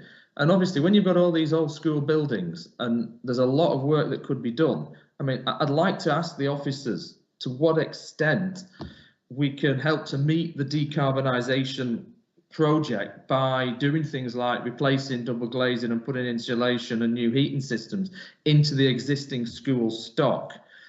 And if there was that extra local funding that I'd like to see us put in, are there opportunities there to get matched funding towards that? Because I don't know at the moment what there is out there, because it's the officers' job who go out looking for all these different lots of money. But if we're not putting some money up front sometimes for these things, you can't then get the extra money you need from outside sources. So I'm just wondering, are there, if we were putting more money in to the school repair budget, could we draw down extra funding from elsewhere in order to help to get a lot more of these buildings carbon neutral? Or, well, maybe not carbon neutral, but at least as close as possible to. Thanks, Mark. I think you have hit on a valid point in terms of funding there, that for this council to improve the funding or improve the maintenance on school buildings, we clearly need support from that. And it is difficult, as you've already indicated and Stephen indicated earlier, to attract funding, because it's usually done on a bidding process as well. But I'm sure Stephen can fill us in more detail on that.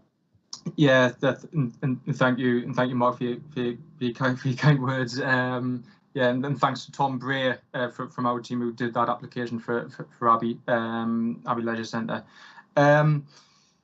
Yes, schools are a particular issue, as Rosalind pointed out. You know, it's they emit sort of 44% of our sort of building emissions.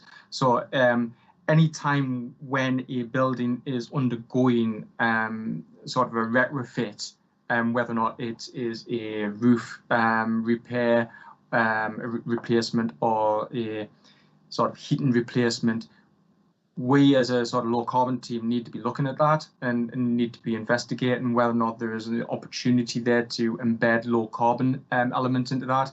A recent example is a school in the north of the county, where one of it is due for a heating replacement, and the bog standard normality would have been straight replacement gas boiler. But as we progress towards, again, 2025, 2030, with new standards coming in place, we know that no new homes are going to be able to connect to the gas network by 2025. It's a little bit more uncertain with non-domestic buildings, but it's probably going to go that way. We need to be thinking, actually, what are the other options here? So we did look at that for this particular school, and we've looked at that in really close detail, and we will be putting in a report that it will mean more capital costs up front for somebody to pay, but it will mean significant reduction in CO2 emissions, and that will be sort of to replace the gas boiler with an air source heat pump, and that's the time to do it. When we are doing significant when the heating system has to be ripped out completely and replaced with a new modern version, that's the time to be doing it. No point putting in a like-for-like replacement, and then if we are going to meet our carbon reduction targets, by 2030, we're going to have to be, taking out gas boilers that might have only been installed in 5 years' time. In 5 years, we'll be taking them out and putting in air source heat pumps. So it's a key thing. The funding that you mentioned at the beginning, Mark, was from the public sector decarbonisation scheme, and we were successful in getting three lots of funding for different projects. We put in for 7 projects. We only got 3. We just got informed yesterday that there's going to be another round. Now, the problem with this is that the timescales are just extremely tight. The problem with the one that is just sort of that's just been sort of it was just been awarded is that it was started on in October. All projects had to be complete by September of this year. So it's basically less than a year to develop a project and for that project to complete. And again, the new funding stream says that projects must be in by the 7th of April, so it gives us less than a month to draft something up, and projects need to be complete by March next year. So again, less than a year. So whilst we'll do our best to develop, and we've got some that are nearly there, like that school that I just mentioned, we will certainly, and that is 100% funding. So that's not about trying to sort of match funding. That is 100% funding. So we will be doing our utmost to maximise that funding. But certainly where there are opportunities to work with our M&E colleagues when they are looking at refurbishment projects, there's definitely opportunities there to build in some low carbon options. Mark, I'm not going to bring you in. Can you ask your question by email to Stephen? Because I'm looking here, a number of people I've got to speak, and I've already got 3 other items on. No, that's fine, Chair. I just wanted to urge us as Scrutiny to put some money forward. So wherever we've got any new boilers or something going in this year, we look at finding some extra funding urgently to try and change some of that, so it's ground source heat or air source heat or whatever's appropriate for a particular site. Because obviously, as Stephen's just said, the last thing we want this year is to spend the money that's come from government on replacing a boiler, which I know we're going to do, and then rip it out again in a few years. It would be crazy. And if we can put some money in now from the council towards that budget that the government's given us of 5 million, we can make a massive difference this year. And also save money for the schools, so they've got more money to spend on teaching staff and other things. I think you're right, Martin. We'll take that on board, and we can put that forward to the appropriate body to look into that. Thanks, Mark. Moving on, Liz Brown. Thank you, Chair. Liz Brown, Neville's Cross. First of all, I'd like to thank officers for their presentation, and I'm pleased that carbon reduction is on track. But I'd like to use this committee to express my disappointment about a couple of projects.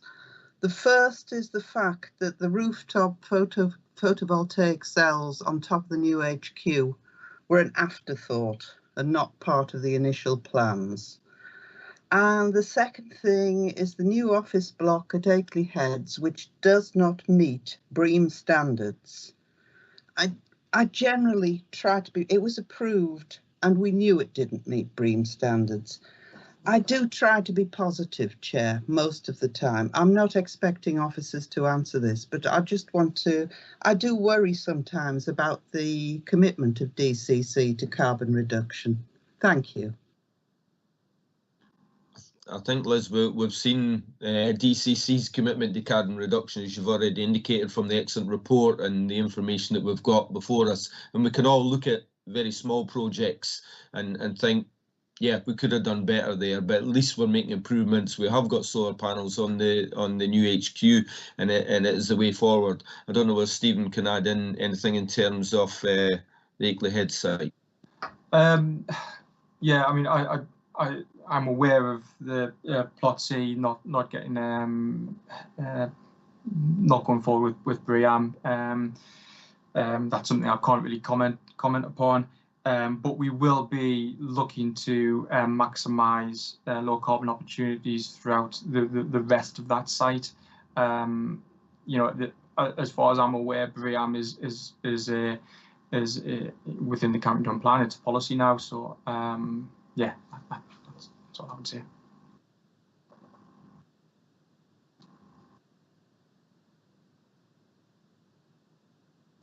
Okay, thank you for that. Moving on now to Councillor Paul Sexton, please. Hi, thanks, Chair. Firstly, just want to echo other councillors' sentiments about all the hard work that's gone into this. It's fantastic, given the size of the team. So thank you very, very much for that. And I'd also like to echo Rosemary's comments about we need a clear and transparent plan to basically track progress and what effect this will have on delivery, and will it be delivered on time. 2030 is not that far away, so we'll look forward to seeing a bit more detail. The first thing I wanted to raise is more or less a statement, and I don't know if there's anybody on here who can maybe take it away. But as a cyclist, my attire is I'm going straight out on my bike after this, so apologies. All the new bollards that we've got, although I welcome some, I don't welcome all. I don't know if officers are aware that although it's environmentally friendly to go on our bikes, and I encourage that for multiple reasons, the bollards tend to attract debris in the road where the drains are, and when traffic is further out, that debris, whether it be gravel, stones, twigs, accumulates in the drainage side. Plus the bollards, if you need to avoid a subsiding drain at the last minute, you cannot move out of the way. There is not enough room, and I don't know how they will clean them other than manually. I don't know if there's a machine yet that can go in. So I just want to point that out, but on the whole, very, very happy with that. The main question I've got around the electric vehicle charging points in the SOSCI scheme. I'm sure many councillors have been engaging officers about this. Looking at my ward, I have a concentration of about 900 homes without garages or driveways. And I've tried to steer officers to look at the practicality in terms of will it get used or will they get used? But cost appears to be a driver, which it is in life, and I get that. And now we're looking at other areas where it's a lot cheaper, but the reality is, and I know my residents, they'll be saying, well, who's going to use that? It's nowhere near where we need to be. So I'd like to know, is cost a driver in terms of the criteria for this, and wouldn't it not be better to have one electric vehicle charging point which will be used regularly as opposed to 2 or 3 in more remote areas which may never get used for years to come? Thank you. Stephen? Yeah, yeah, you're right. It is an issue. I'm very lucky. I have a driveway, so I can have a charge point for my car. But yeah, many others are not so lucky. There are different options, you know, that other local authorities have taken, including allowing cabling to run across pavements and things like that through installed ducting or from street lights. It is something that we have looked at. We have I think a charge point delivery plan has just went through to CMT and Cabinet. I'm not entirely familiar with the outcomes of that report, but it might be something that the member might want to look at. But yeah, it is a key issue. There are there are a number of fast charging points, but they are more towards the sort of the main highways network. The Sosky project, yeah, it is partly based on price. You know, if the connection to the network is going to be too costly, then unfortunately, yeah, it won't get done. You know, so cost is part of the criteria, but also likewise, as is, you know, how much people will use it. We are trying to get it into council car parks, but we are also now looking at other car parks as well, especially those owned by the social housing providers, the likes of Believe and Live In and others. You know, so we are trying to work with them as well. It's not owned by the council. Things are a little bit more difficult. Thanks, Stephen. With the highways team, we've been looking at the issue of, you know, houses that don't have drives and how we get the cables across the pavements from the house to the car. And it's obviously a bit of a conundrum. Some authorities have introduced licensing schemes where you pay a fee, and that fee sometimes includes, you know, for example, a cable guard that might be helpful for the resident to get from the house to the car. What we have done, because this is obviously not just an issue that affects Durham, although we have our fair share of houses that don't have drives across the county. What we're doing at the minute is we've taken that to our regional highways group, looking at across all northeast councils, and we're really having a look across the region as to can we act in harmony with this, because I think what none of us would like to see is differential regimes applied across the county. And, you know, I don't know if you live in the north of Chesterley Street, you've got one regime, but the south of Berkeley, you've got another regime. So we're trying to get this harmonised at least across the region in the absence of any national guidance.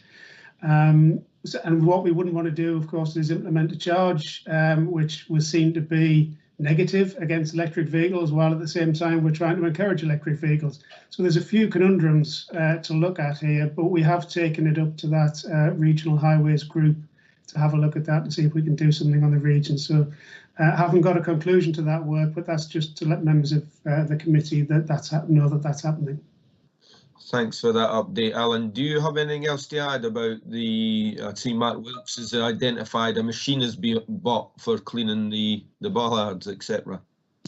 Yeah, we're looking at that as well. Of course, you know, we want to do everything we can to encourage active travel, and the bollards that we've put up currently were actually put up, of course, to try and encourage active travel during the pandemic. So they were there for a particular reason. And they had to be done really, really quickly because that pot of government money was available only for a matter of weeks to help us fund that. So to a certain extent, you know, I don't think those the cycleways in the way that they've been delivered were really kind of, you know, long-term planned out pieces of cycling infrastructure. Councillor Sexton, and I think, you know, through our traffic team, we'll have other projects that hopefully will be improving the cycling infrastructure across the county.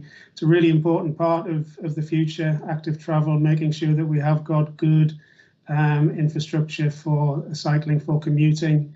So it's something that we really do have on our minds. But I think those particular routes that we've put in were done at a particular time for a particular reason. So yeah, I think yeah. Not saying that they aren't good, but you know they're not perfect, are they? Accept that. So I think that's probably all I would add on that one. Thank you, Alan. Okay, moving on then. I've now got Councillor. Sorry, Chair. Sorry. Just to finish off, with your permission, and I've got another meeting to go to 11:30. I wonder if I could just log out of this meeting. And thank everyone for their contributions and for listening to the reports and for inviting me here today. Oh, thank you, Alan, for your contributions. It's been really valuable again for the committee to listen to what is going on because obviously you've got a very large area to cover, a lot going on. So thanks, Alan. Thank you. Okay, Councillor Brian Avery. Chairman, thank you. Thanks to Stephen and Rosalind, a very good report, and I 100% agree with everything you're trying to do, because I know we've got to do it, and you are spearheading the County Council's effort to do it. One of the things which I wasn't happy when the council decided to do this, I realised what they were trying to do, but I didn't agree with it 100%, was the fact of downgrading the lighting, especially on our estates, because they are now very dark. Now, with the recent tragedy of Sarah Everard, and I heard on the television the government was saying they're going to give local authorities grants or more money to improve street lighting. I wondered, you know, obviously you might have heard of it. What can we do? Let's say, I know they put all new fittings on now, but is there any way you can improve the illumination on these LED lightings? Because people are really frightened to come out the houses. Not so bad in the main town centres where the lighting's still pretty good. Main streets, you know, like various roads are lit up fully. But when people have to come off these highways onto their estates, it is frightening, tell you the truth. And I've picked one job up where I'm using money from my neighbourhood budget. We've already put 2 lights in a cut, which the sodium light did shine down part of it, but I've had to put 2 new lights in because it's total black dark. Very, very dangerous for our residents. So I know you've got to try to hit a happy medium, but that's one concern that I do have, and all of my residents do have as well. So if you could do anything or suggest anything, I would appreciate it, Stephen. Thanks, Brian, for that. And obviously, it's very emotive at this particular moment in time in terms of Sarah Everard. Obviously, our thoughts go out to the family in relation to that. But yeah, it's an important point in terms of lighting, and it's something that we need to look at in terms of further report. I'll bring Stephen in at that point. Thanks, Chair. Yeah. I think this one is something that I would have to pass on to our street lighting colleagues. You know, it's something that it's sort of their program. It's from our point of view. You know, it's LED lighting replacement. LEDs have got have been proven to have a really good brightness on them. You know, so they direct more light straight down instead of sort of the old sort of sodium lights disperse a lot more of that sort of orangey sort of yellow light around. The LED ones, you know, do direct the light a lot more straight down. You know, but in terms of you know, whether or not lighting has been sort of not renewed or taken out, or, you know, that is something that I don't have the information on, and that's something I'd have to speak to colleagues in street lighting about. That's fine, Stephen. Really appreciate your comments in terms of that. Obviously, you can't know everything that's going on. I am aware, however, that Councillor Rob Crute had already asked me about a question similar to Councillor Avery had raised. So if you excuse me, Councillor Hall, I know you're next to speak, but I'll bring in Councillor Rob Crute at this point. Rob. Thanks, Chair. Rob Crute for the Blackwall Ward, Chair of the Corporate Overview and Scrutiny Management Board. And Brian's forced the conversation. I was about to raise this towards the end of the agenda when we discuss future topics for the work programme next year. So I think Brian's right. I think we need to have a look at how the street lighting and energy reduction programmes worked out. I think it's paid huge dividends in terms of emissions and energy reductions. But I think we might need to take a look at the unintended consequences. We need to have a look at how it's impacted on some parts of urban areas, but specifically on rural areas, on those routes connecting our villages in more rural areas. So it's a suggestion at the moment, something that we really could raise at the item on the work programme agenda, Chair, and perhaps something we could consider, or the next Safer, Stronger Communities and the Environment and Sustainable Communities committees could pick up after the election in May. Thanks, Rob. Yeah, we can pick that up under the item on the work programme for next year. Thanks for raising that point. Okay, Councillor David Hall. Hi, thanks, Chair. David Hall, Sherman Division.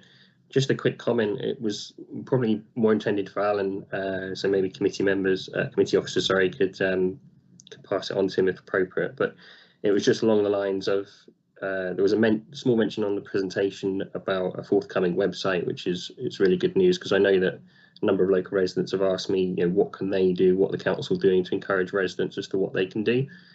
And that kind of feeds into a bigger thing for me, that the CO2 targets are obviously extremely important, but alongside that, there's opportunities to increase or potentially increase community resilience.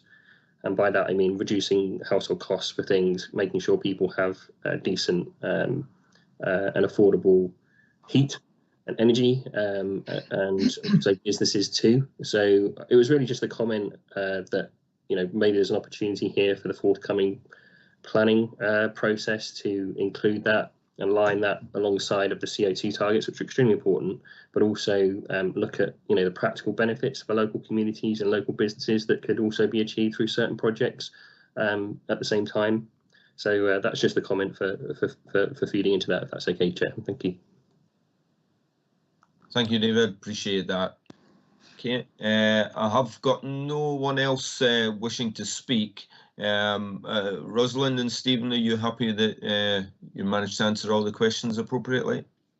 Certainly, Chair. I mean, just picking up on that last point, the website is intended to be a sort of real community website, so it will be very much focused upon what local communities are doing, you know, so we're looking for case studies and things like that of what, you know, communities are doing, what businesses are doing and things like that. It's not about what the council, what we are doing, it's about what the community are doing. You know, it will link to our own corporate website where we will have sort of links about what we're doing, but, you know, it is very much focused on the community. So yeah, so yeah, any examples of things like that that local members can pass on to us, and which, you know, we can support as well, would be great.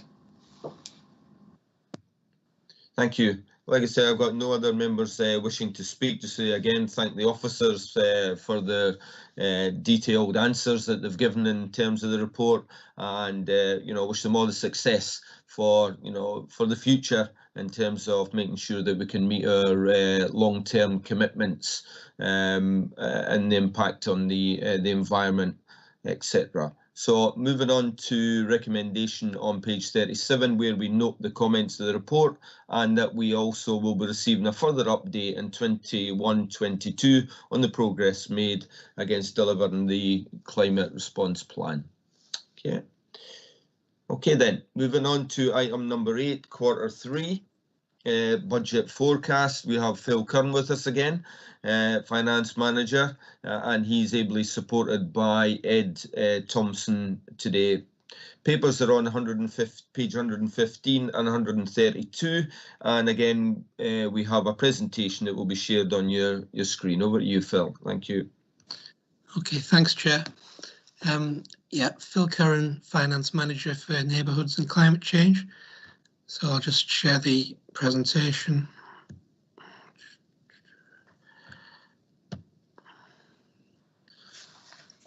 Okay, can everybody see that?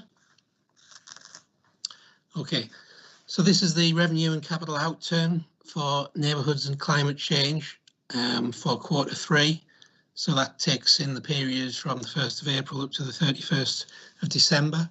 I would also point out that we're also including, as well as the services within neighbourhoods and climate change, including culture, sport and tourism, which now sits within regen and local services, regeneration and economic development. But I know that this service used to be dealt with by this committee, so we thought it would be of interest to members if we still present the information on that.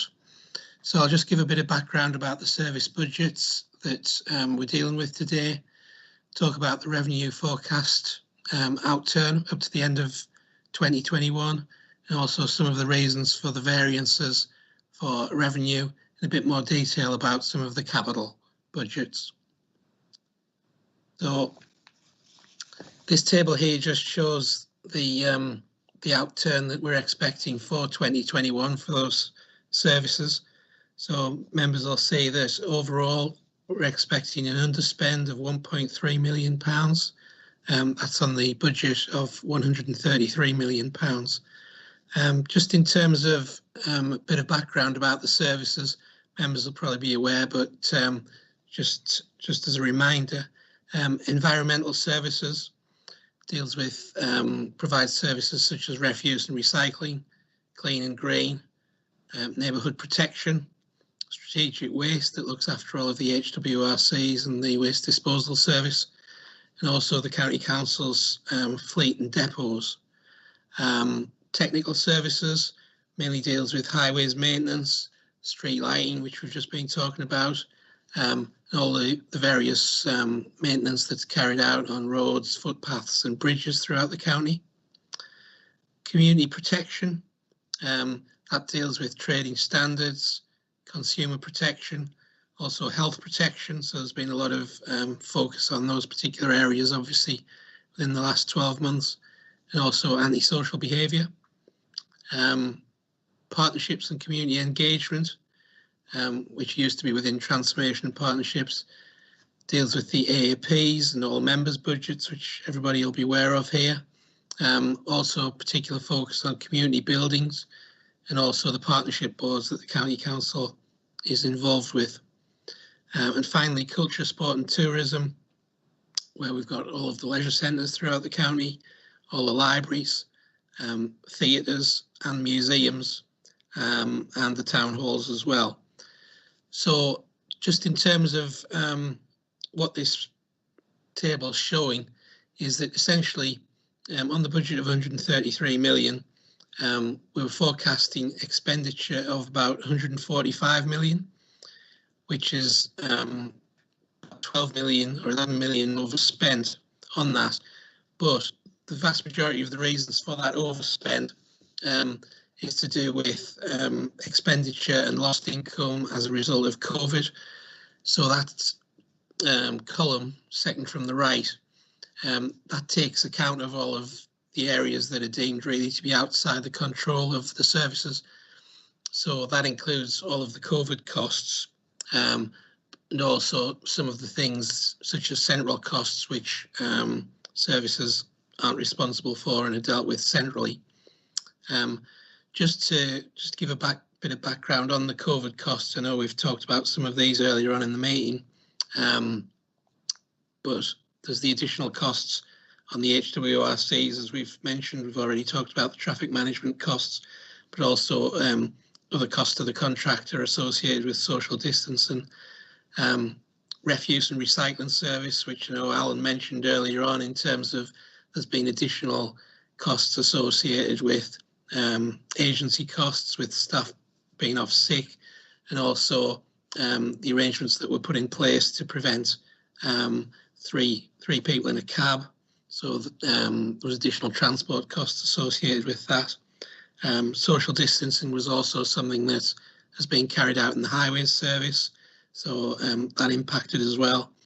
And throughout the service as well, there have been areas where we've lost income because of COVID, not so much in neighbourhoods and climate change, but particularly in culture, sport and tourism, because you know, the facilities were closed for so much of this financial year. And there've also been additional expenditure in the areas such as AAPs and members' budgets, where instead of some of the capital budgets that we previously had have been able to be spent on revenue this year. So that's had an impact as well. So taking account of those adjustments, if you like, we're looking at an underspend of about £1.3 million across those services. And while the report gives quite a bit of detail about the variances, I'll just pick up some of the main ones in this presentation. So within environmental services and community protection, have been some overspends on pay regradings that were due to job evaluation. When the job evaluation exercise was introduced a few years back, the additional costs were met corporately, but since then, if there happened to be any increases associated with job reviews, then the services had to bear that cost. So in terms of those pay regradings, as I say, there's been some roles within community protection, also roles within refuse and recycling, and also neighbourhood protection. The next two lines, this is where the service was given extra money to introduce additional new refuse rounds and also increase the number of neighbourhood wardens. Both these initiatives have been impacted by COVID and have been delayed. So that's meant that all of that money hasn't been spent in this current year. We do expect, though, that in 21-22 things will get back to normal and those underspends won't occur because the service will be able to invest that money where it was meant to be. Underspends on staff vacancies, that's across the service, vacancies particularly in technical services and also community protection. The 250,000 savings on electricity, we've obviously talked a fair bit about electricity and the savings and the carbon management programme, but across the service there have been savings on electricity, particularly on street lighting, as a result of the twofold really. Energy costs as a whole haven't really increased as we expected them to, but also there have been savings because of the street lighting energy reduction scheme. And finally, within highways, they've been able to achieve additional income through the introduction of the new highways permit scheme, which puts extra responsibilities on companies such as the utilities companies, so that we can coordinate all of the works on the highways that people need to do. And as I say, there's a permit scheme introduced for that. So overall, 1.3 million underspent.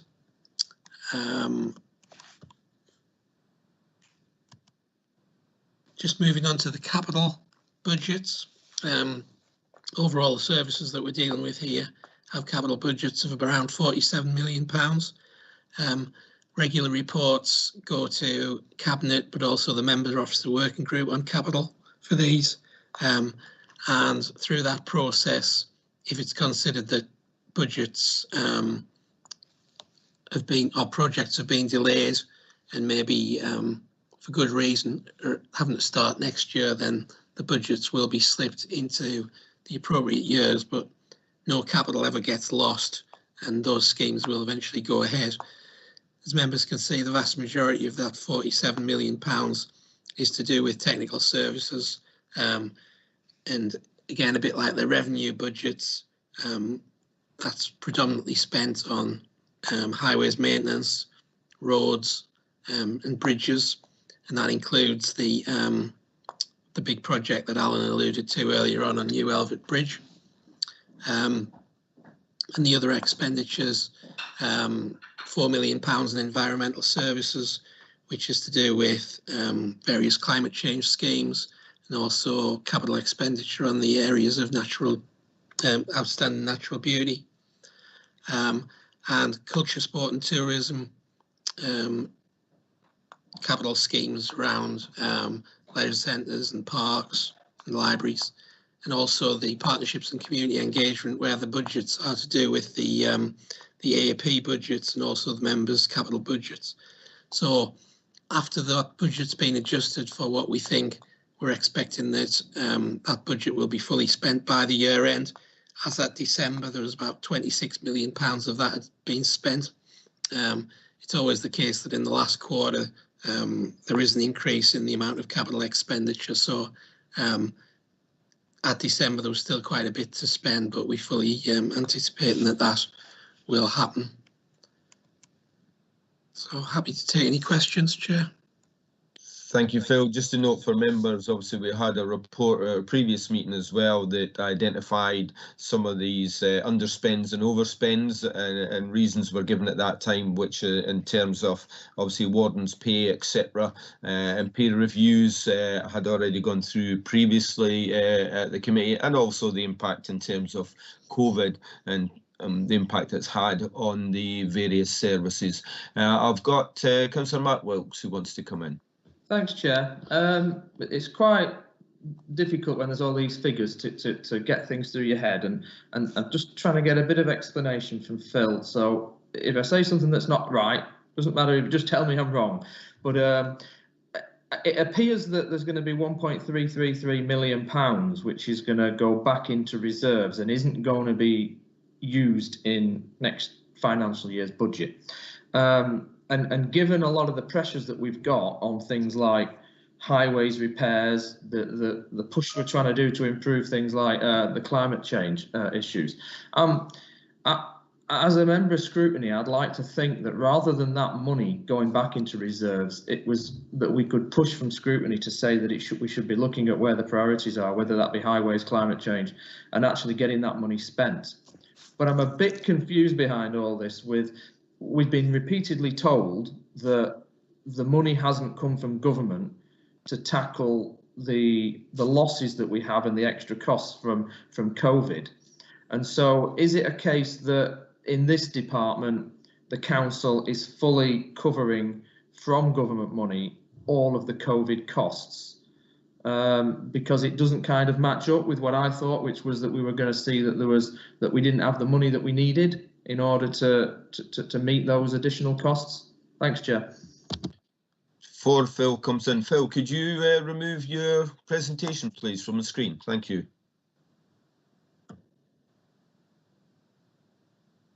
Okay. Thank you.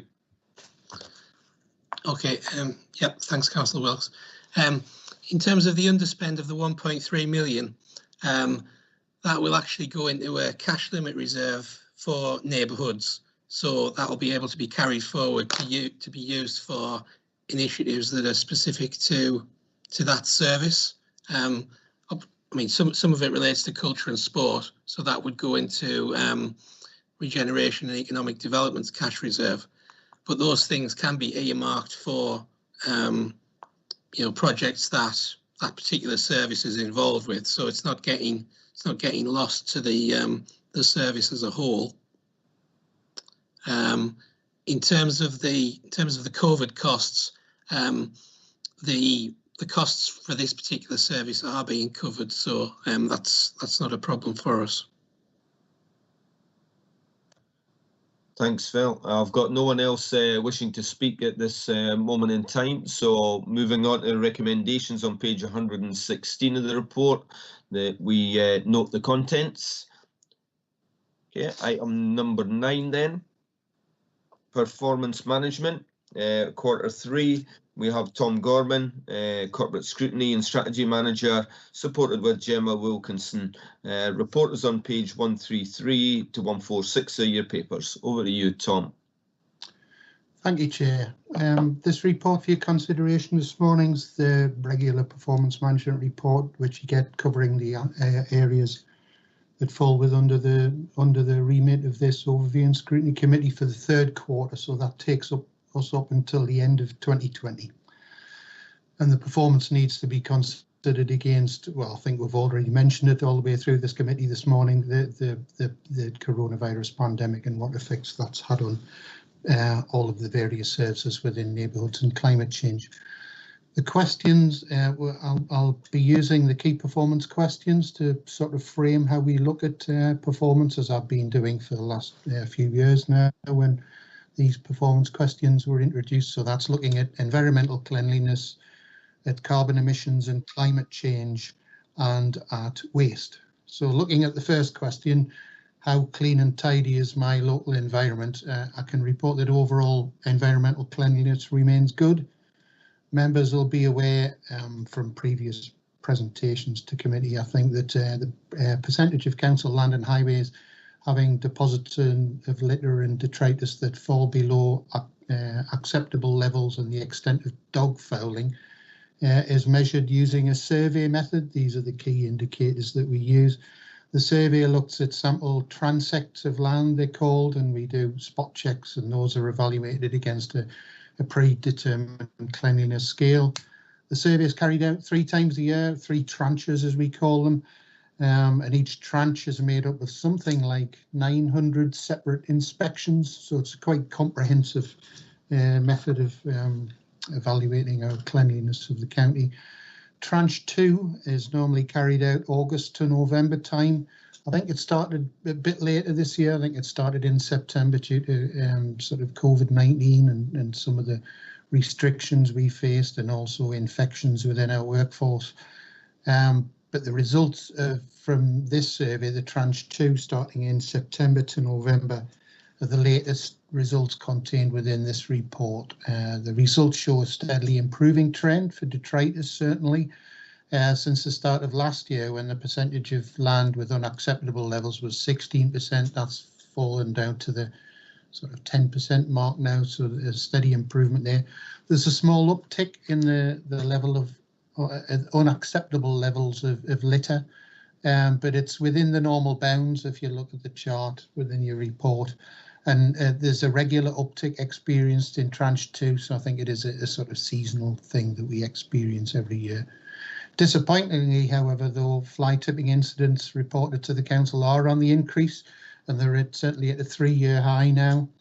A large increase was observed during April to June, and that was around the time recycling centres were closed to the public because of, well, the government closed them due to coronavirus restrictions.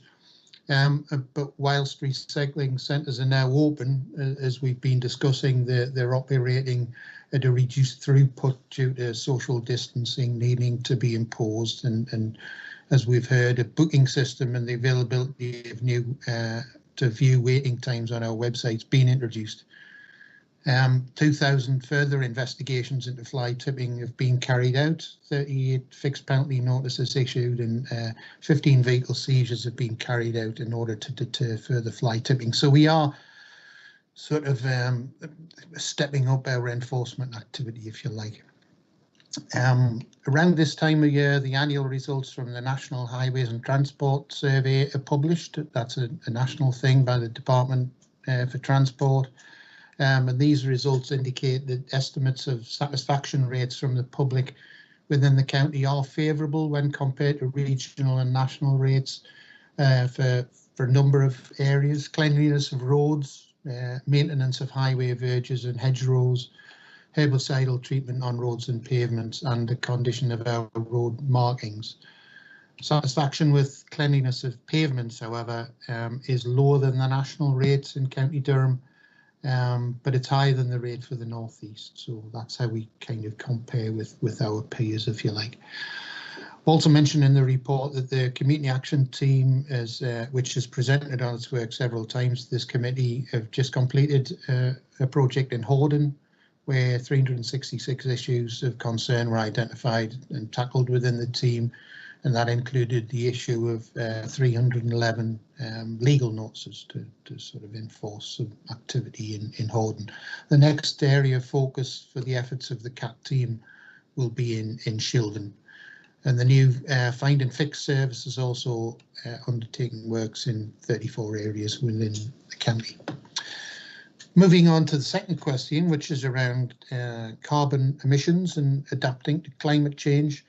Members of the committee are aware through the climate emergency declared by the council, we've committed to reducing our CO2 emissions to 80% against a 2008 baseline by 2030 and becoming carbon neutral county-wide by 2050.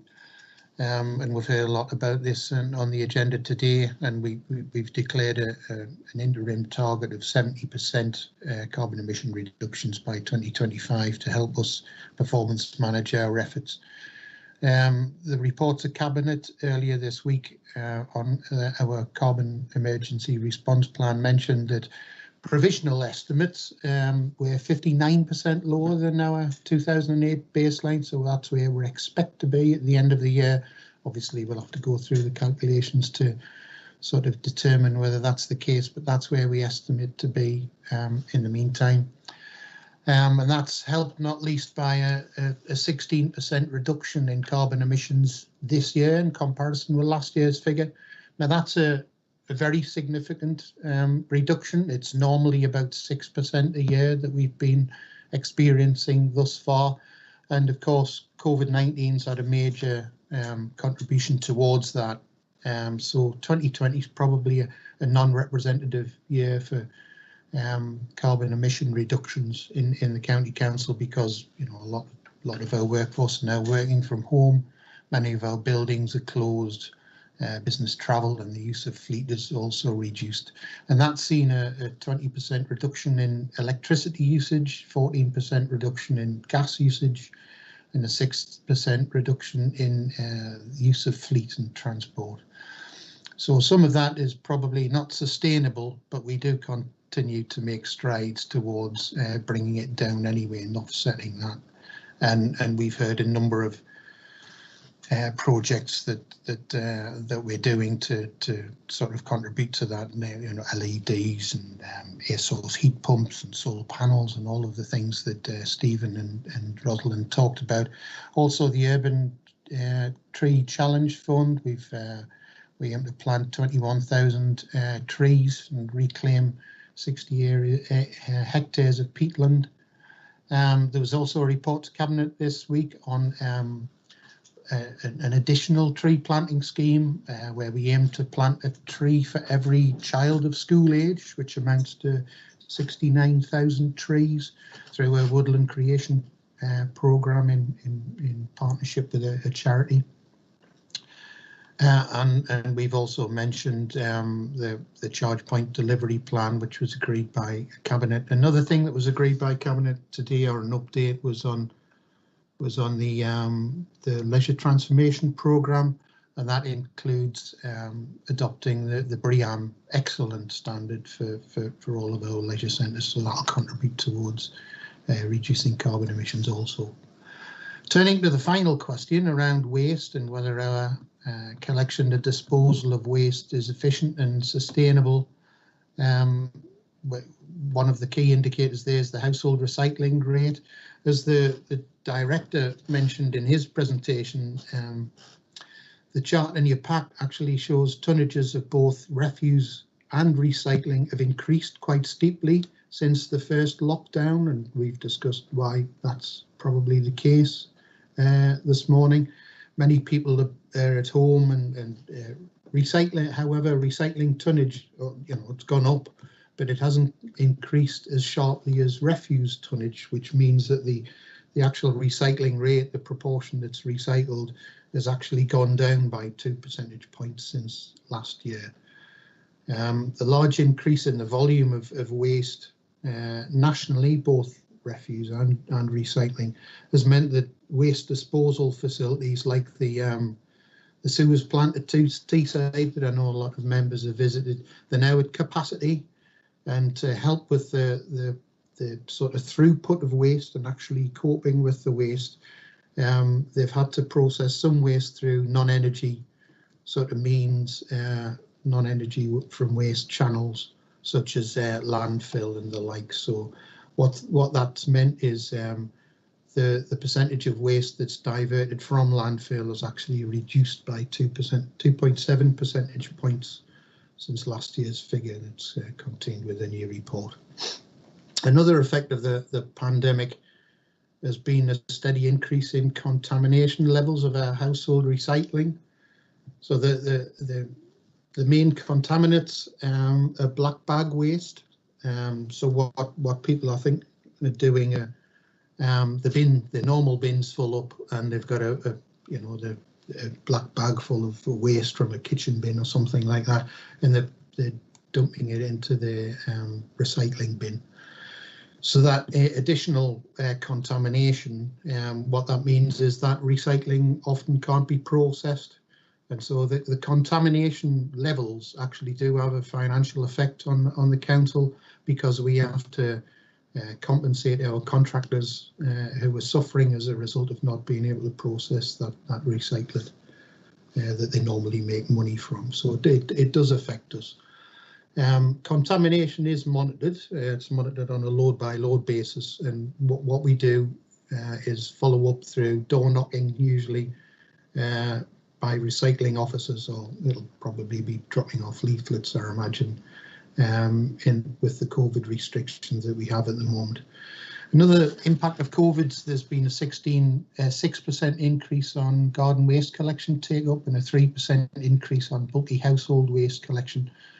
And that's despite the interruptions to these services. So those services, as the director indicated, were suspended during the pandemic for a short period of time.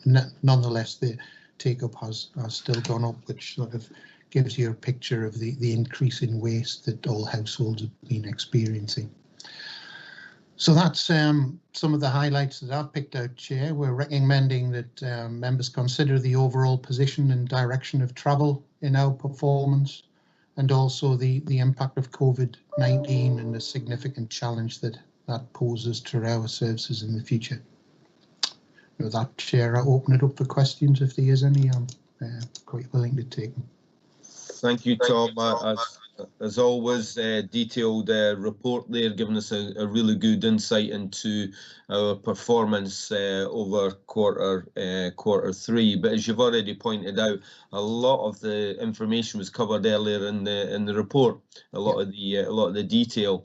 But I think it's also important to note, in terms of performance, it's not significantly different to what we would have normally expected, bearing in mind that, you know, we have had COVID impact on our services. So although it is disappointing to see, when you talk about recycling and household waste and litter and all the rest of it, at the end of the day, you know, it's not that bad where we can't recover from that. And I would like to think, as time moves on, the recovery will be quite swift, and we'll be able to improve our performance in the very near future. At the moment, I haven't got any questions from any members. I'll just pause a few seconds just in case someone wants to come in. No, I've got no one asking a question on that. So thank you again, Tom, for that presentation. Thank you. Again, recommendation on page 135, as Tom's already indicated, that we consider the overall position and the performance. Okay, moving on then to item number 10, the refresh of the work programme. And we have Anne Whitten, who's Overview and Scrutiny Officer, who's going to be supported by Diane Close. This particular report obviously is going to be looking back at what this committee has done over the period, bearing in mind we've had a shorter number of meetings over that particular period, but also to identify what we may need to look at in the future work programme. So over to you, Anne and Diane. Thank you, Chair. Anne Whitten, Overview and Scrutiny Officer. As members are aware, Overview and Scrutiny start the process of refreshing the committee's work programmes at this time of year. The report highlights that the refresh reflects the objectives and associated outcomes and actions identified in the Council Plan, which is appended to the report at Appendix 2, and is set in the context of the County Durham Vision and other key strategic documents and government legislation. In addition to using these documents to refresh the work programme, we will also meet and discuss areas with colleagues in the service grouping and the Climate Change and Environment Partnership, but most importantly, ask members of the committee for their suggestions too. The 2021 work programme was delivered differently due to COVID-19, with a reduced number of meetings and prioritised items coming to virtual committee meetings, and the remainder of the work programme items being circulated electronically as briefing reports to members outside of the meeting. Pages 149 to 151 in your pack outline the committee's scrutiny activity that has taken place this municipal year, including cross-cutting areas where items across the remit of one or more committees and where members of other OSCs were invited to attend this committee or vice versa. The number of items considered both in virtual meetings or as a briefing report, have been identified by members of the committee to receive further updates. These items will go forward into the refreshed work programme. If I could just take this opportunity to remind members that in relation to review activity, the committee had identified an area for focused review back in February 2020, and this was DCC's refuse and recycling collection policy. However, this review was put on hold as a result of the pandemic.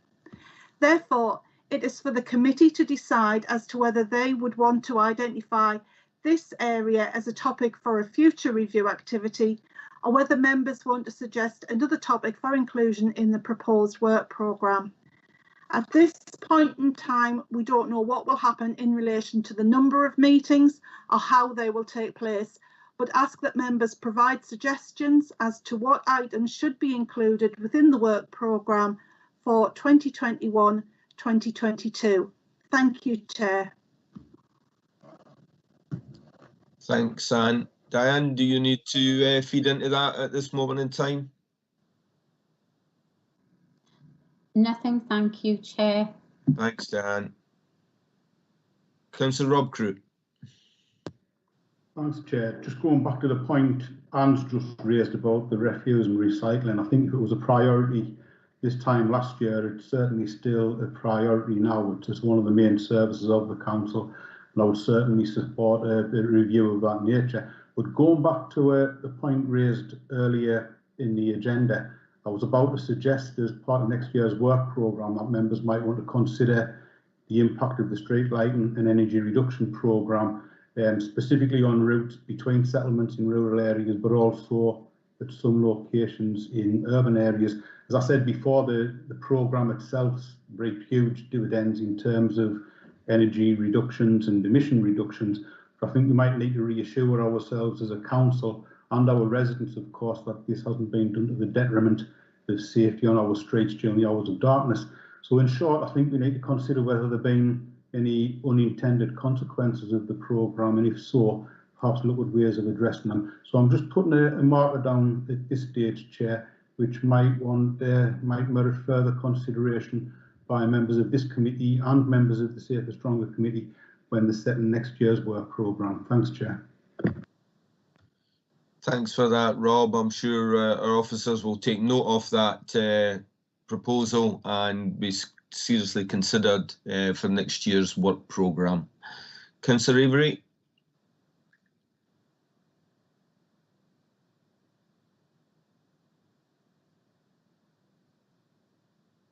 Councillor Avery, do you wish to come in? You've got your hand up. Sorry, I'm saying I 100% agree with what Rob said there. That is one of my major concerns about safety on the streets, and mainly on our council estates, where it is, and private estates actually as well. So you know, that is a big problem, and it must be throughout the county, because it's certainly that way in Ferry Hill. So yes, I 100% agree with what Rob said there. Thanks, Brian. Yeah, okay. You're quite right in terms of obviously it's been 4 years since this programme has come in, and there's been many changes and differences in work patterns, walking patterns, cycling patterns. So it's maybe something that yeah, clearly the committee needs to consider. I've got no other members wishing to speak, so a recommendation on page 147 is that we note the proposed work programme in relation to the current council plan, and note that a further report detailing the work programme for 21-22 will be submitted at the first meeting in the 21-22 municipal year. Yeah. Okay, thank you. Okay, moving then on to item number 11, which is any other business. I have not been informed of any other business. However, members, I'd just like to say, as this is the last meeting of this particular committee before the forthcoming local elections, I would like to take this opportunity to thank all members and officers for their valuable contributions over the past 4 years. It's been enlightening, interesting, and most of all, professional in nature. So thank you, members, for that. Also, Olga and I would like to give a really big thank you to our scrutiny officers for their unrelenting enthusiasm and hard work in making sure this committee runs smoothly and is provided with the most up-to-date and relevant papers. Thank you all, and all the best of luck for those that will be or may be with us again and those that may not be. Take care. This now concludes the meeting. Please wait on confirmation that the broadcast has finished. Thank you, members.